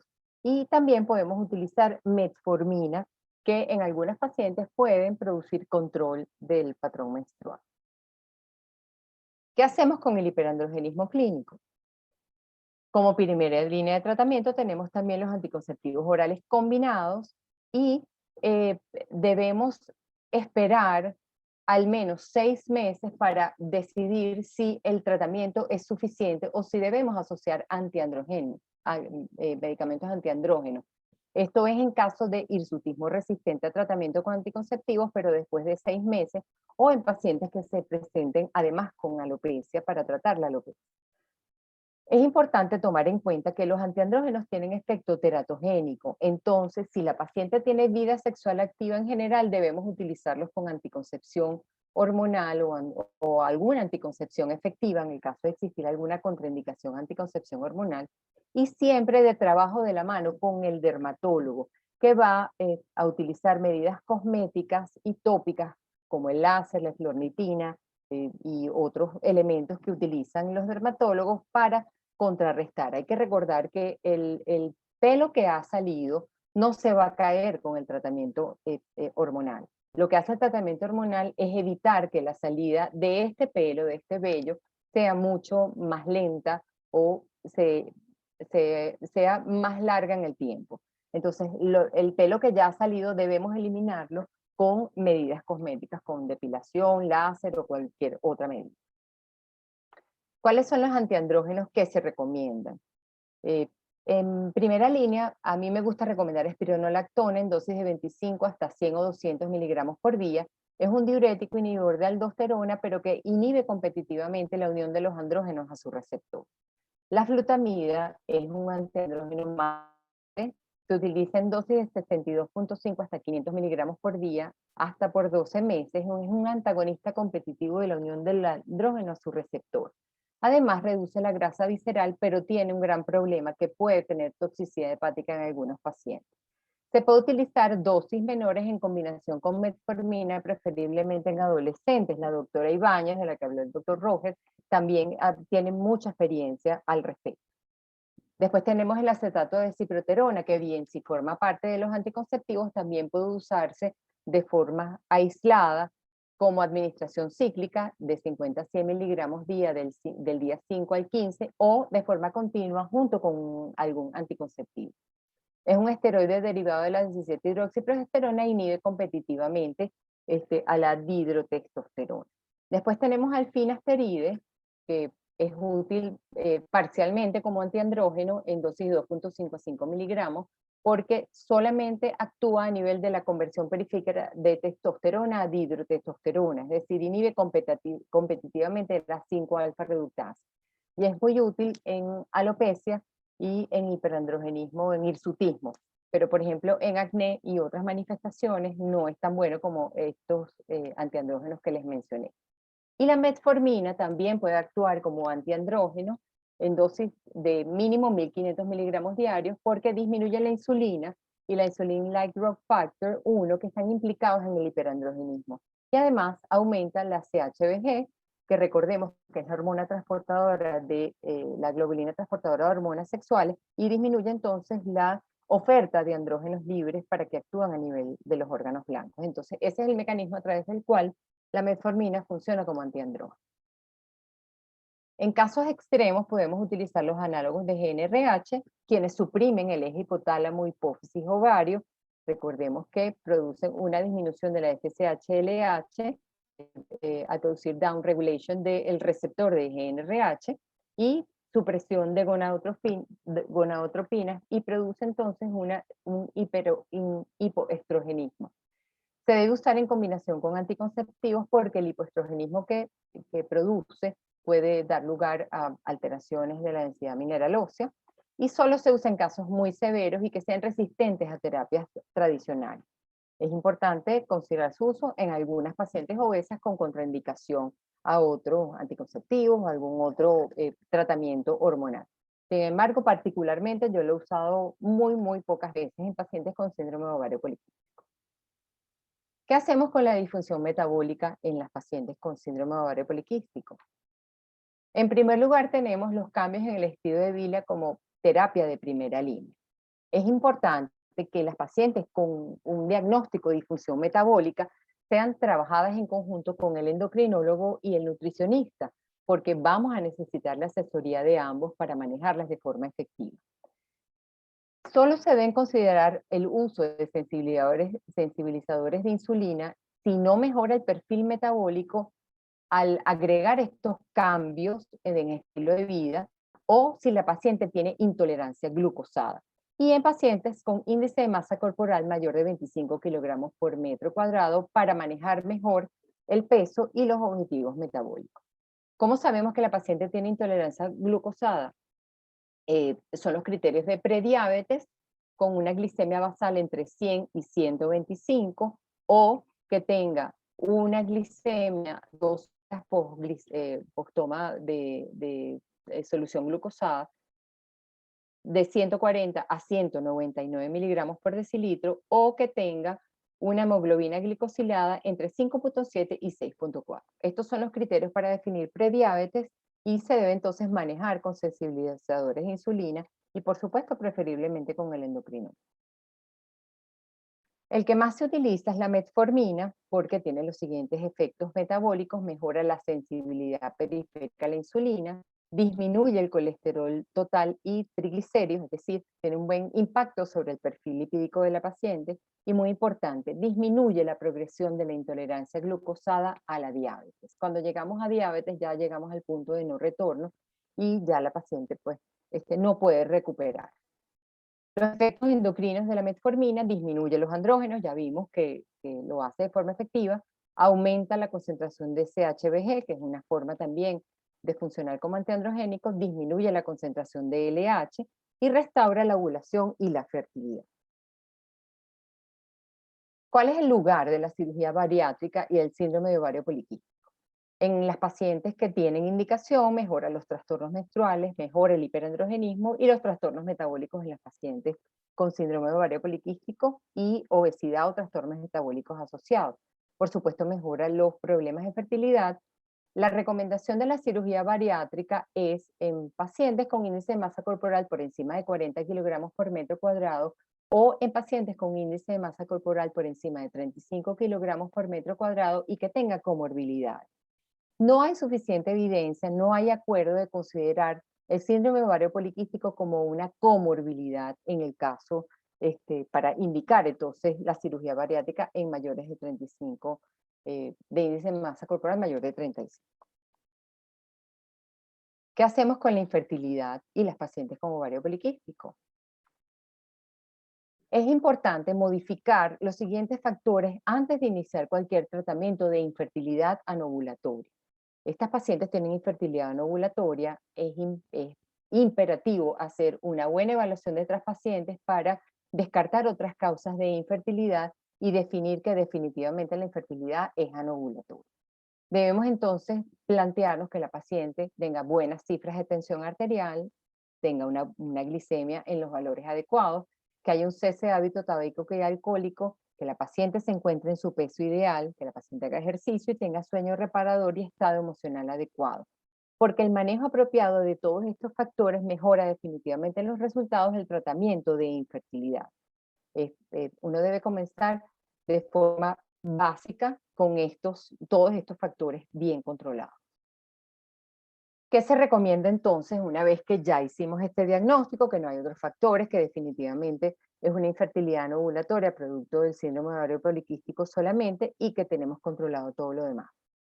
Se recomienda el letrozol como primera línea para inducción de ovulación en pacientes con esta infertilidad no ovulatoria sin otros factores, porque mejora la tasa de ovulación, la tasa de embarazo, la tasa de nacidos vivos y, muy importante, tiene una menor incidencia de embarazos múltiples. También como primera línea se recomienda el citrato de clomifeno, pero el problema es que tiene una mayor incidencia de embarazos múltiples, entonces ha sido sustituido en gran medida por el letrozol. Sin embargo, se sigue utilizando, por supuesto, lo utilizamos en el día a día, porque el 50% de las pacientes que logran ovulación con el citrato de clomifeno logran embarazo después de 3 a 5 ciclos de tratamiento. La metformina también puede ser utilizada, pero es mejor utilizar los inductores de ovulación como letrozol y citrato de clomifeno, aunque la combinación de citrato de clomifeno y metformina es una combinación recomendada en mujeres con SOP anovulatoria que tengan obesidad, aunque es preferible trabajar la obesidad antes de iniciar la inducción de ovulación. Las gonadotropinas se recomiendan como segunda línea cuando han fallado estos agentes, letrozol, o son resistentes al clomifeno. Y requiere las gonadotropinas conocimiento y experiencia en el manejo de la estimulación ovárica controlada. Después tenemos la indicación de fertilización asistida como tercera línea de tratamiento en pacientes que no hayan logrado el embarazo con primera y segunda línea. Es importante que la paciente reconozca los riesgos obstétricos que están asociados a ovario poliquístico, como es la pérdida gestacional, la hipertensión del embarazo, la diabetes gestacional, macrosomía y complicaciones durante el parto. Como último tratamiento, se puede recomendar el tratamiento quirúrgico, que es el drilling ovárico, en pacientes que tengan resistencia a inductores de ovulación. Es bueno evaluar los costos, por supuesto se requiere experiencia en la técnica, en la persona que lo vaya a hacer. Hay un mayor riesgo operatorio si la paciente tiene sobrepeso y obesidad, riesgo poco frecuente, pero hay un pequeño riesgo asociado a disminución de la reserva folicular si el drilling ovárico se realiza de forma no adecuada, y por supuesto también puede haber riesgo de formación de adherencias perianexiales. Total que el drilling ovárico es probablemente la última indicación, es una indicación extrema en las pacientes que no han respondido a ninguno de los tratamientos anteriores.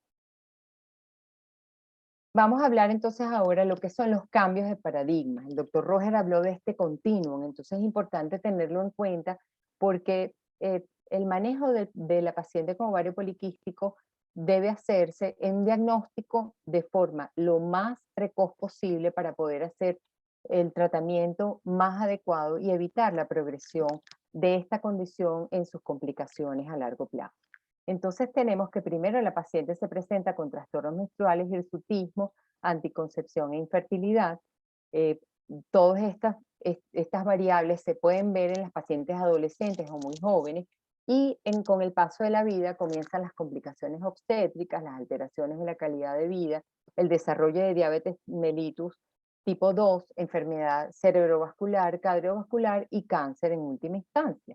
Entonces vemos que pasamos de los trastornos reproductivos a los trastornos metabólicos si no hacemos algo efectivo. Entonces la paciente comienza siendo evaluada por el pediatra, después dermatólogo, ginecólogo, endocrinólogo, y si fallamos, el diabetólogo, el cardiólogo y posteriormente el geriatra. Entonces es importante el diagnóstico y el tratamiento oportuno de estas pacientes para que las complicaciones a largo plazo no se manifiesten y podamos tener una paciente con una condición de síndrome ovario poliquístico sana y con buena calidad de vida. En resumen, para supresión de andrógenos tenemos anticoncepción oral y anticoncepción hormonal, en segunda instancia progestágenos y metformina con un efecto moderado, y en última instancia análogos de GnRH.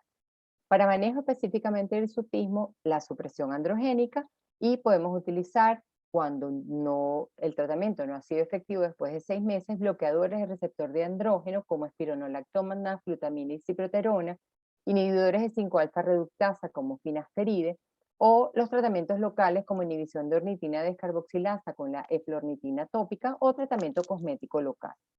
El acné androgénico, podemos hacer supresión androgénica, tratamientos tópicos de manejo del dermatólogo, que puede incluir también antibióticos orales e isotretinoína. La alopecia androgénica, supresión androgénica también, podemos utilizar finasteride y minoxidil, que son los antiandrogénicos que tienen mejor efecto a nivel de la alopecia. Para protección endometrial y trastornos menstruales, anticoncepción oral, anticoncepción hormonal o progestágenos. Por último, podemos usar metformina. Para la disfunción metabólica y prevención de complicaciones, cambios en el estilo de vida, metformina y cirugía bariátrica en los casos que se indique. Y para la infertilidad no ovulatoria, letrozol, clomifeno, metformina, gonadotropinas, fertilización in vitro y drilling ovárico.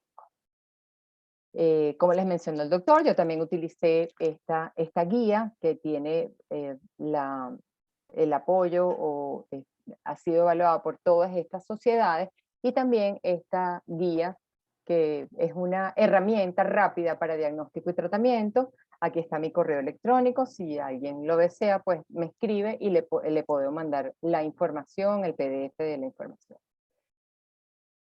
En resumen, un diagnóstico y tratamiento oportuno del síndrome ovario poliquístico permitirá disminuir el riesgo de complicaciones a largo plazo con una mejora de la calidad de vida. Es vital que tengamos compromiso, que la paciente se comprometa Y eso se logrará en la medida que nosotros tengamos una comunicación efectiva con esta paciente para que entienda su condición y se comprometa a este tratamiento crónico para evitar las complicaciones. Muchas gracias a todos y feliz noche.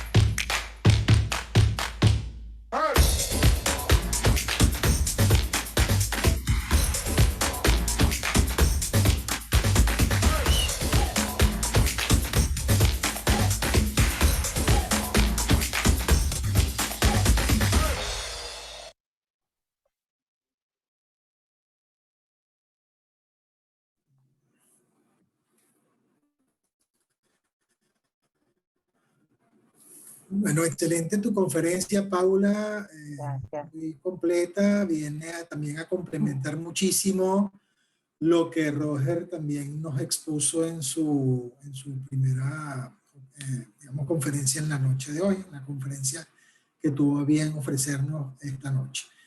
Recordándoles una vez más a todos los presentes que esta actividad está siendo grabada y una vez finalizada será colgada en el canal de YouTube de Laboratorios Leti.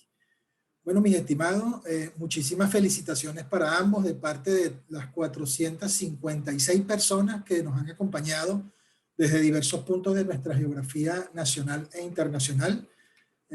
Unos hablando viva la UCLA, otros viva la UCB, pero al final de cuentas, pues viva la academia, mis estimados colegas, porque esta es la intención de nosotros, traerles educación médica continua, como bien lo decía Paula, llama la atención que luego de un año todavía existe el interés y bueno, nosotros estamos aquí para apoyar en eso. Tenemos por acá para iniciar las preguntas, algunas preguntas que son para Roger, otras que son para Paula, pero básicamente cualquiera de los dos puede perfectamente contestarlas. Voy a activarle los micrófonos a ambos por acá para que por favor acepten la solicitud de activar los micrófonos. Y bueno, voy a comenzar por acá. Nos pregunta el doctor Ciro Quevedo. Que por qué el punto de corte del Freeman-Galway en la adolescente es de 6 y no de 8. Roger. Sí. Es de acuerdo a la región. O sea, acá en Chile es 6. O sea, por eso ya me pasé el chip. Pero en Venezuela es 8. ¿Okay? Y de acuerdo al país donde estén por las variaciones étnicas, se puede modificar. En las asiáticas, por ejemplo, es 2. Pero sí, pueden seguir trabajando con 8 perfectamente. No hay ningún problema. Perfecto. Paula estuvo comentando acerca, si no recuerdo mal, acerca del uso de clomifeno, ¿no? Y por acá preguntan sugerencias para iniciar inductores de ovulación en pacientes con síndrome de ovario poliquístico. Bueno, se debe comenzar con letrozol o clomifeno. Se debe conocer cómo se hace la estimulación de baja complejidad, que es generalmente lo que uno recomienda. Por supuesto, uno tiene que descartar otros factores, factor tuvárico, factor espermático, cuando estamos absolutamente claros que la causa de la infertilidad es anovulatoria, entonces se le dan los inductores de anovulación. Se puede comenzar con clomifeno, por supuesto no traje por razones de tiempo todos los esquemas hay un esquema ascendente, se puede comenzar, normalmente el esquema de baja complejidad es utilizar tanto letrozol como clomifeno desde el día 1, 2 o 3 por 5 días en conjunto con estrógeno. Se puede utilizar HCG para inducir pico de LH y producir ovulación y después progesterona para soporte de fase lútea. Pero bueno, hay un libro maravilloso que publicaron de inducción de ovulación, que publicaron la doctora Centeno, el doctor Benjamín y el doctor Pajés, que pueden perfectamente revisarlo y ahí salen todos los esquemas de ovulación. Pero básicamente se utiliza el letrozol y clomifeno y según mi experiencia, pues la mayoría de las pacientes van bien. Las que no se les produce ovulación, los que no se induce ovulación con clomifeno y letrozol, por supuesto, se va aumentando las dosis. Son pacientes que tienen algún otro factor endocrino, metabólico, que no permite que se produzca la inducción de ovulación. Pero en general la mayoría ovula con esto y se produce el embarazo. Ok, perfecto, gracias. Por acá preguntaban nuevamente, cosa que Roger mencionó en su conferencia, ¿cuál era la razón por la cual no se podía o no se debía utilizar anticonceptivos contentivos de acetato de ciproterona en síndrome de ovario poliquístico en la actualidad? Para que por favor nos repitieras esa parte. Sí, la ciproterona tiene un efecto deleterio en el metabolismo de los carbohidratos, es decir, si nuestra paciente ya con SOP es resistente a la insulina, en el 60% o 70%, de acuerdo a algunas publicaciones, pues le puede empeorar la resistencia a la insulina. Es hepatotóxica, puede tener hepatotoxicidad, no es a todas las pacientes. Además, es la combinación, o sea, el tema de la progestina, es la progestina que mayor efectos tromboembólicos ha tenido en el mundo. Son números muy bajos. Es más fácil tener un evento tromboembólico al embarazarse que usando un anticonceptivo, estamos claros en eso. Pero si tenemos otras opciones, Sí. ¿para qué seguir utilizando esa misma? Y además de eso, la combinación etinilestradiol 35 más acetato de ciproterona no es considerada una opción anticonceptiva, es decir, no tiene aprobación como anticonceptivo. Su única aprobación por la FDA es por la FDA porque la EMA, la Agencia Europea de Medicamentos, la excluyó del mercado europeo. En Estados Unidos se sigue comercializando, pero su indicación es como tratamiento antiandrogénico para el síndrome de ovario poliquístico. Entonces, no es un anticonceptivo como indicación. ¿Okay? Entonces, es básicamente eso lo que hay que decir del acetato de ciproterona. Quería complementar un poquito Excelente.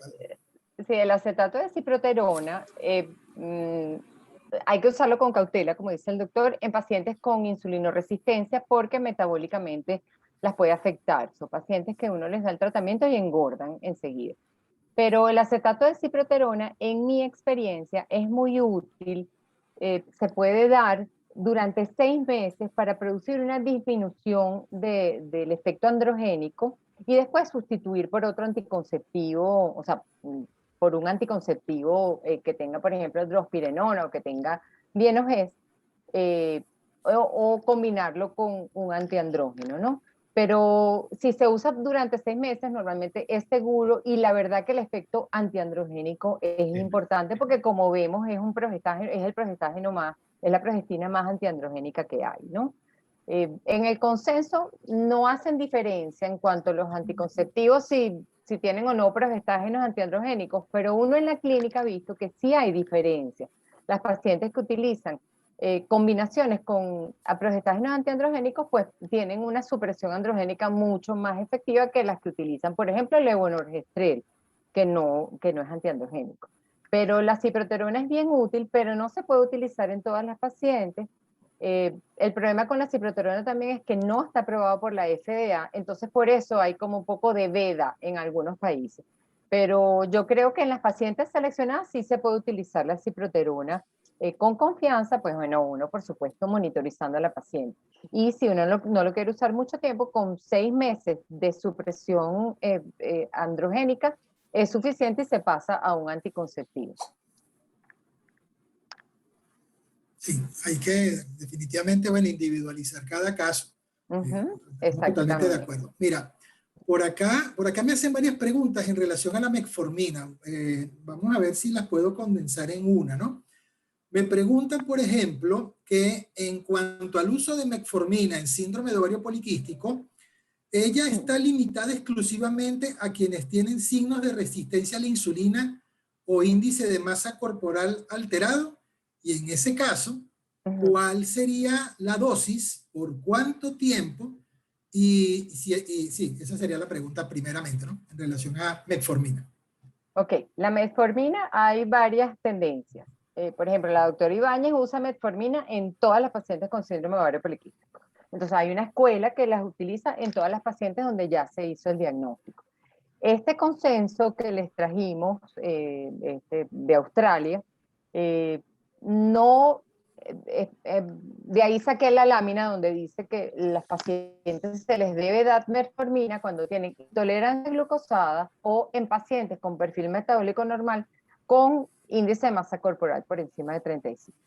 Entonces, 25, perdón. Entonces es importante porque, por ejemplo, la grasa visceral, uno asume que las pacientes que tengan un aumento en la cintura son pacientes que tienen resistencia a la insulina. Entonces esas pacientes necesitan metformina. Según la doctora Ibáñez, todas las pacientes con síndrome de ovario poliquístico son insulinoresistentes o van a hacerlo en algún momento y es mejor comenzar lo antes posible con metformina. Entonces, bueno, vamos a ver esas dos escuelas, por lo menos la escuela norteamericana no está de acuerdo con la metformina, sino cuando hay una indicación formal, que es en este caso la prediabetes.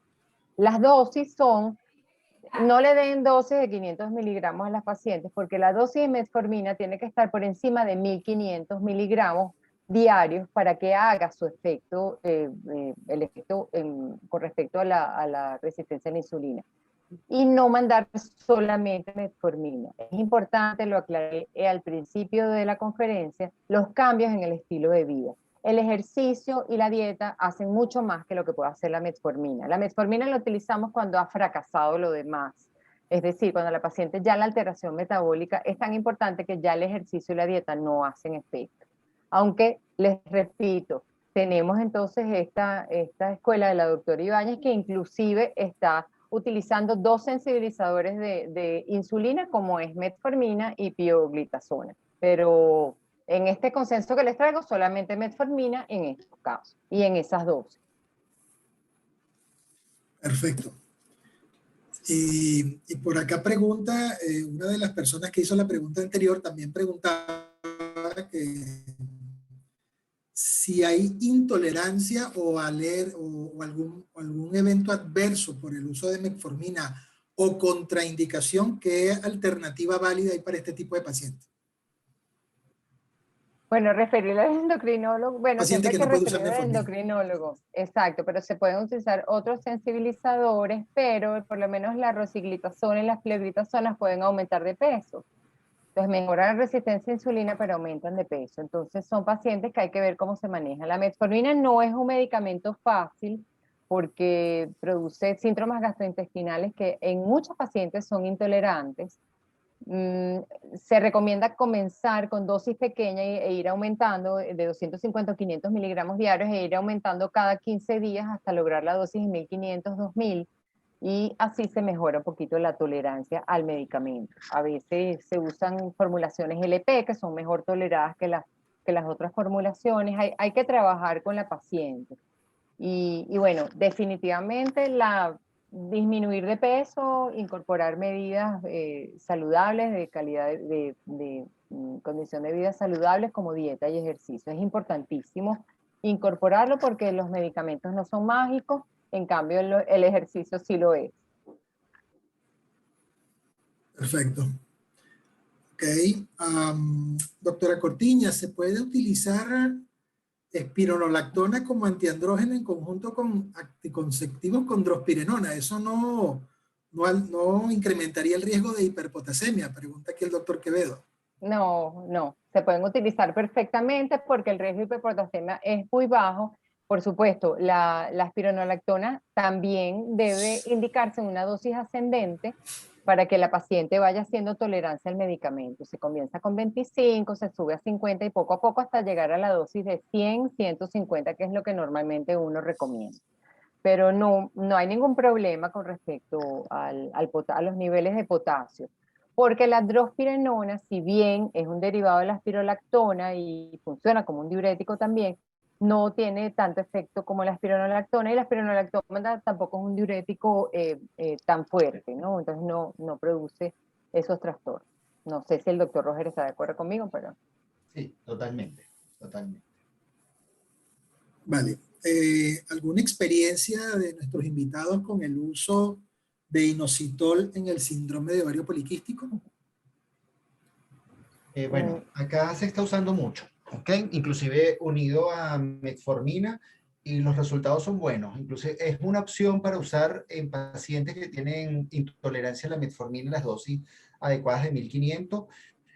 Bueno, hasta ahorita estamos cursando un brazo de trabajo con minoxidil y veamos los resultados, pero ya los resultados que tiene el doctor Genassani, que es quien lidera la Sociedad Internacional de Ginecología Endocrinológica, son muy buenos los resultados, con efectos secundarios muy leves, pero no el mismo efecto para insulinoresistencia que tiene la metformina. Entonces, inclusive se considera, aquí en Chile está comercializado como un complemento nutricional, no como un medicamento, y esa es la forma en la cual habría que verlo, como un complemento nutricional. Pero el inositol está dando que hablar y va a dar más de que hablar en los próximos tiempos.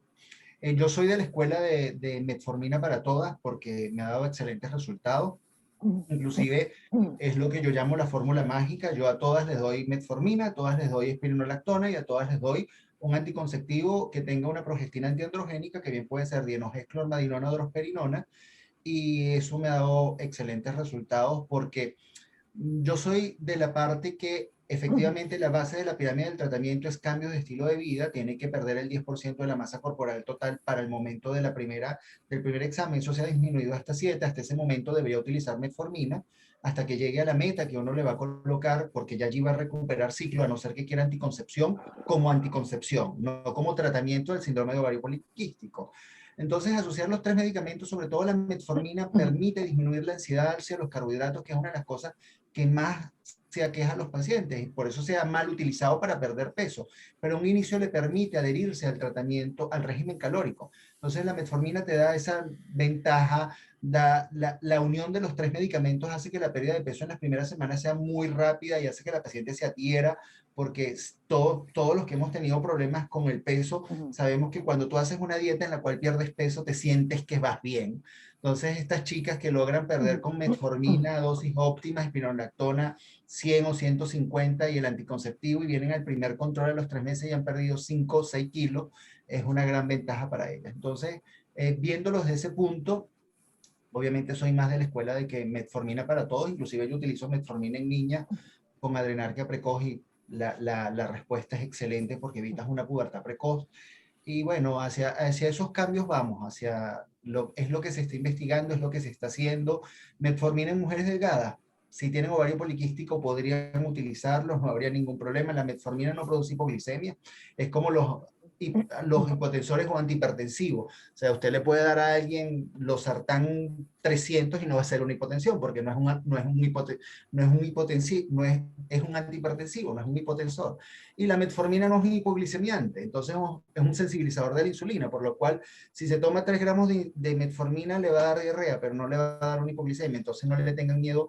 Yo siempre llamo esas dosis de 500 miligramos de metformina dosis vitamina, o como aquí les gusta, aquí la presentación de espironolactona es 25, indican mucho espironolactona de 25, eso es dosis vitamina. Eso en realidad no va a tener ningún efecto clínico en la paciente, no hace nada. Entonces, la combinación de un antiandrógeno con un anticonceptivo que tenga potencia antiandrogénica y metformina da excelentes resultados, no le tengan miedo para nada. Manejando los efectos secundarios y la buena indicación, obviamente.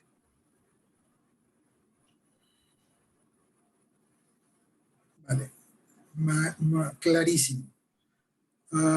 Por acá preguntan, perfil tiroideo en síndrome de ovario poliquístico y prolactina y síndrome de ovario poliquístico. Sí, es como les dije en un inicio, por eso lo quise introducir de esa forma. La paciente cuando se sienta frente a usted tiene un sangrado uterino anormal de causa ovulatoria, SUAO. A usted le corresponde establecer si ese SUAO es un SOP de la adulta, hablemos de adulta, o un SOP del adolescente, porque ahora tenemos doble diagnóstico.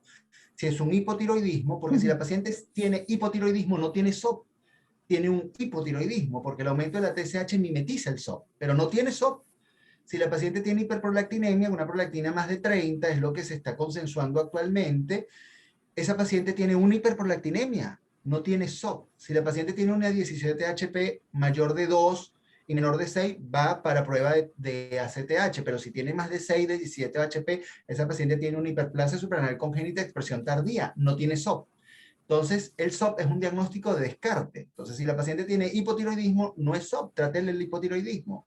Si es hiperprolactinemia, no es SOP, trátele la hiperprolactinemia. Y si tienen una 17 hidroxiprogesterona mayor de 6, tiene una hiperplasia suprarrenal congénita de expresión tardía, trátele la hiperplasia suprarrenal congénita de expresión tardía, que se trata igual que el SOP, valga a decir, a no ser que quiera embarazarse que le damos esteroides, pero es un diagnóstico diferente, no es un SOP. Es un SUA de causa ovulatoria por hiperplasia suprarrenal congénita de expresión tardía, un SUA de causa ovulatoria por hipotiroidismo, un SUA de causa ovulatoria por hiperprolactinemia. Entonces, el SOP es un diagnóstico de descarte.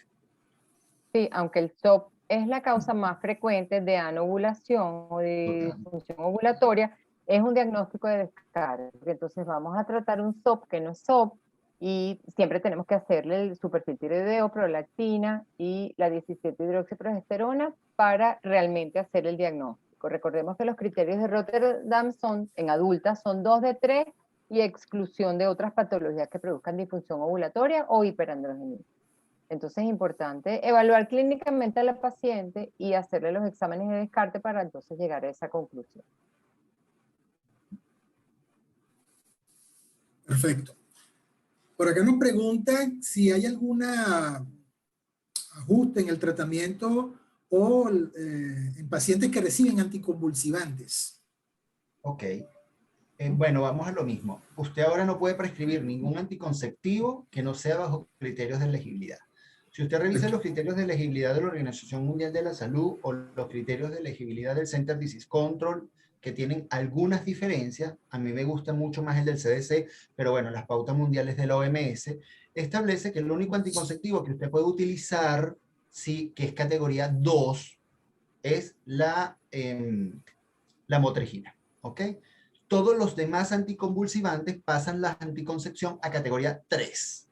Entonces, tiene que tener cuidado. Si una paciente está tomando ácido valproico, fenobarbital, no puede utilizar anticoncepción oral combinada porque va a tener un efecto deleterio. No. ¿Qué le va a ocurrir? Se va a embarazar.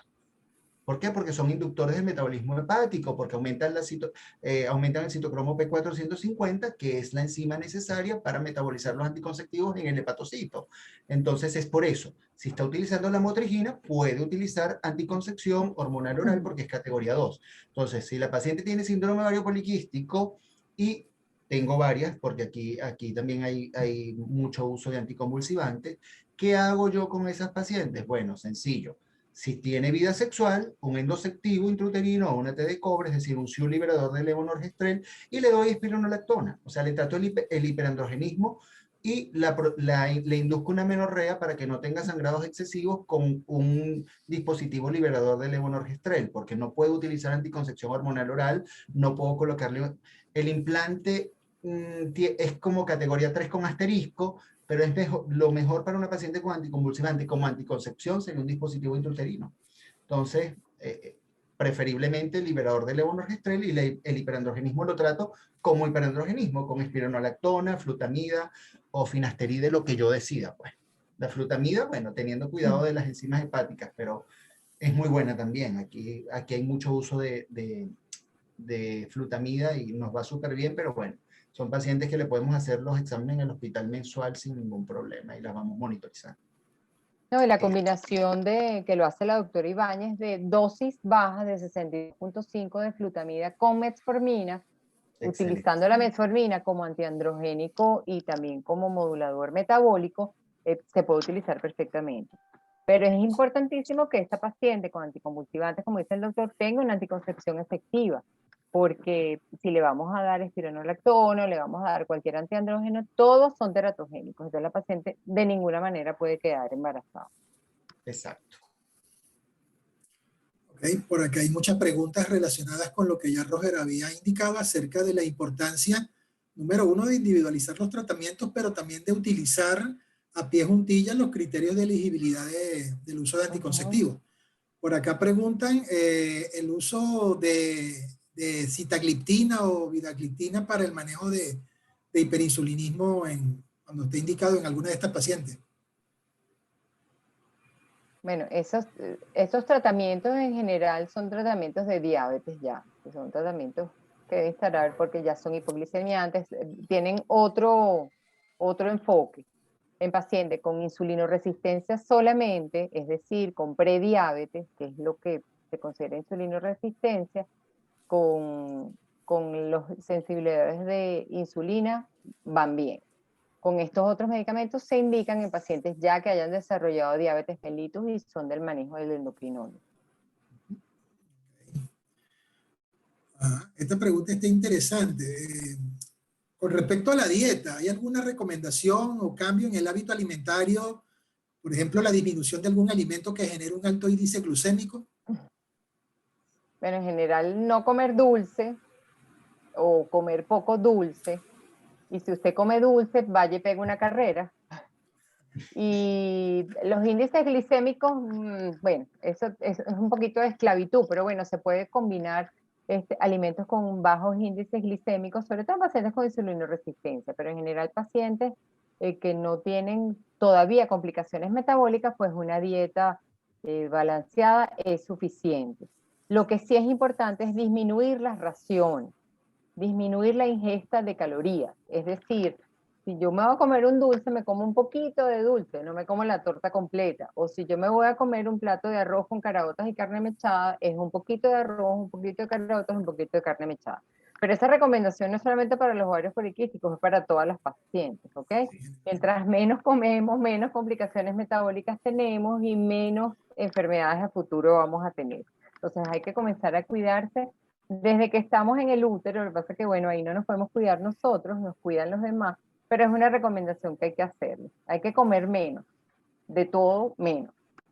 Y importante que, como ahorita tenemos el auge de las redes sociales y cualquier persona que se considere youtuber, porque ahora eso es un oficio, puede dar recomendaciones nutricionales, las pacientes con síndrome ovario poliquístico o con insulinoresistencia o prediabetes no deben hacer dietas de ayuno intermitente. Reconocer que la comida más importante para un paciente insulinorresistente es el desayuno. Está demostrado que no debe desayunar después de media hora de despertar porque va a ser el pico de insulina a las 4 de la tarde.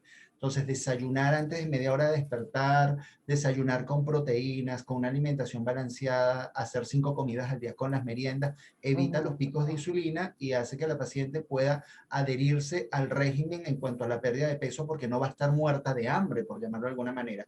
Entonces, no sé qué dieta va a hacer, quizás ahí no, los nutricionistas son los indicados para eso, pero lo que no puede hacer es el ayuno intermitente. Entonces, por favor, no ayuno intermitente en pacientes con resistencia a la insulina. Sí, ayuno intermitente y la dieta keto. Las pacientes con insulinoresistencia necesitan carbohidratos. Todos necesitamos carbohidratos. Esa es la gasolina para uno poder moverse. Lo importante es ajustar las calorías que gastamos a las calorías que ingerimos. Y como dice el doctor, las pacientes con insulinoresistencia hacen más insulinoresistencia mientras más tiempo estén sin comer. Entonces tienen que comer varias veces al día de forma de pocas raciones, con comidas variadas que incluyan frutas, vegetales, proteínas, todos los elementos de la pirámide alimenticia, pero lo importante es bajar las raciones y hacer ejercicio. El ejercicio, los músculos funcionan como un órgano endocrino que disminuye la inflamación, aumenta el consumo de grasas, de calorías, de estos carbohidratos, entonces es importante tomarlo en cuenta y recomendárselo a las pacientes, porque es más fácil tomar una metformina y hacer dieta de vez en cuando que hacer ejercicio. Pero yo creo que es algo que hay que incorporar a nuestra vida, no solo las pacientes con ovario poliquístico, sino todas las pacientes. Perfecto. Ya por acá, para ir finalizando, justificación del uso de progestinas solas en síndrome de ovario poliquístico. La progestina sola se utiliza en pacientes que tengan alguna contraindicación a estrógeno y en pacientes que no haya un hiperandrogenismo. Hay pacientes con síndrome de ovario poliquístico que no desean anticoncepción o que el único síntoma es que tienen ovario poliquístico y tienen una disfunción ovulatoria. Entonces, para control de menstruación se puede utilizar perfectamente la progesterona micronizada o las progestinas de forma cíclica. O en pacientes con contraindicación a estrógenos, utilizar los progestágenos en cualquiera de sus manifestaciones, a mí no me gustan mucho los implantes porque tienen impactos metabólicos importantes, se puede utilizar el endoceptivo o se puede utilizar el desogestrel o la drospirenona sola, que son progestágenos solos en caso de... Pero en pacientes que no tienen contraindicación es preferible utilizar anticoncepción combinada oral. Ese es el tratamiento de primera línea. Estoy de acuerdo. Para utilizar anticonceptivos con progestina sola, desogestrel, levonorgestrel o drosperinona, tiene que tener contraindicación de, o sea, migraña con auras o cualquier Estrógeno. otro elemento de la Exacto. categorización OMS que tenga contraindicación de estrógeno. Si no, obviamente se va a beneficiar del estrógeno porque le aumenta la SHBG y le va a potenciar el efecto antiandrogénico de la progestina antiandrogénica que ya usted escogió. Y Exacto. si excelente cuando en Venezuela llegue la progestina solo con drospirenona, porque además tiene el efecto antiandrogénico de la drosperinona y tiene regularidad en cuanto a los sangrados de privación porque es un esquema 24/4. Por ahora lo que está en el mercado, si es levonorgestrel o desogestrel, las pacientes van a tener sangrados inesperados porque es una progestina sola. Y si va a ciclar lo que se llama soporte de fase lútea, utilizar progesterona natural micronizada 10 días sí, 20 no, no está con anticoncepción. Entonces, si tiene vida sexual activa y va a usar soporte de fase lútea, tiene que utilizar un condón interno o externo como protección adicional.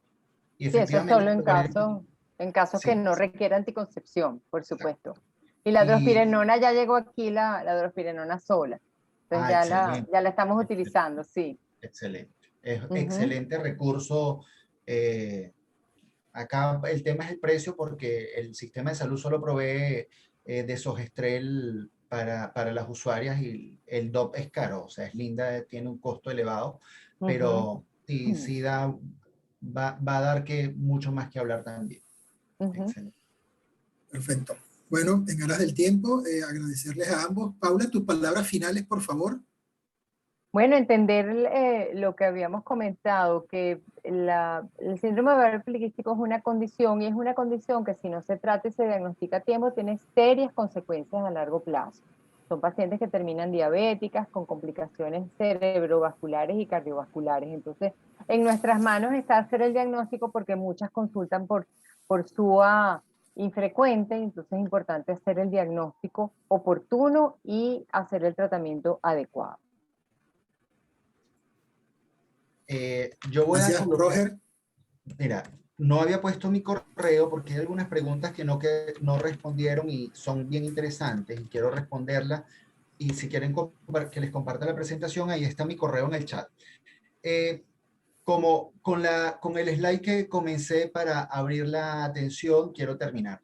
Es una enfermedad que en la adulta puede producir muchas consecuencias, cáncer de endometrio, por ejemplo, accidente cerebrovascular, hipertensión, diabetes, que se puede prevenir en la niñez. No solamente porque algunos ya que me escucharon hace 10 años con este mismo tema, el síndrome ovario poliquístico, hablaba de tener cuidado con las que pesaban menos de 2,700, con las que pesaban más de 4. Ahora sabemos que el aumento de la grasa hepatovisceral es en cualquier niña en cual la ganancia de peso fue muy brutal en los primeros 4 o 5 años de vida. Entonces, el pediatra tiene que empezar a evitar el síndrome de ovario poliquístico. Entonces, saber eso, simplemente con eso basta. Recordar que ahora tenemos dos síndromes de ovario poliquístico, síndrome de ovario poliquístico de la adolescencia, porque tiene ese nombre, síndrome de ovario poliquístico de la adolescencia y síndrome de ovario poliquístico, que al no decir de la adolescencia es de la adulta, con criterios diagnósticos diferentes, con fisiopatología diferente y con tratamientos diferentes. Entonces, eso es lo que quiero que se lleven a casa. Vale, de verdad, muchísimas gracias. Siempre un gusto poder compartir con Roger, con Paula, este tipo de actividades. Gracias. Y bueno, poder ver acá que en especial Roger, pues que no está con nosotros porque se encuentra en Chile. Bueno, mira, está siendo igualmente querido por toda esta gente que dejaste por aquí en Barquisimeto, ¿vale? De verdad, un honor haber compartido contigo sala, consulta y quirófano en algún momento. Bueno, en nombre del gran laboratorio de Venezuela, Laboratorios Leti, y de sus empresas hermanas genéricos venezolanos Enven y Laboratorios Biocontroles, darles a los invitados y a todos los asistentes, 456 colegas que nos acompañaron hoy en la noche, estas 2 horas maravillosas con estos dos extraordinarios conferencistas que nos han demostrado que, bueno, nunca se dice la última palabra, siempre hay cosas nuevas que aprender, sí. y hoy ha sido uno de esos días donde hemos aprendido y mucho. Así que, bueno, recordarles también que esta actividad ha sido grabada y será colgada en el canal de YouTube de Laboratorios Leti, donde podrán disfrutarla todas las veces que allí necesiten.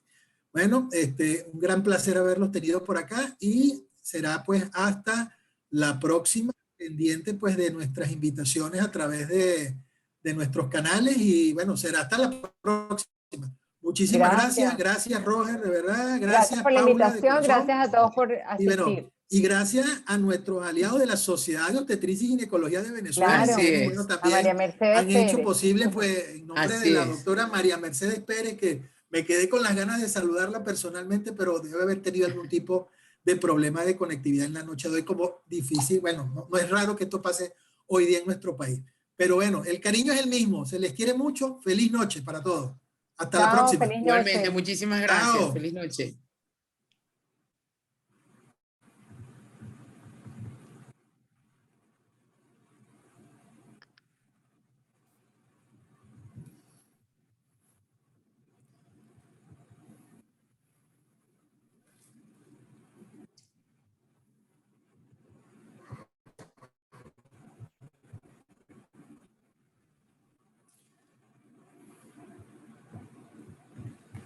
Creo que no importa, Yaru, si no lo puedes poner. Kevin creo que está por allá. Si Sí, Kevin está escuchando, bueno, ya puedes dar por terminada la grabación y la actividad. Sí. Muchísimas gracias. Feliz noche.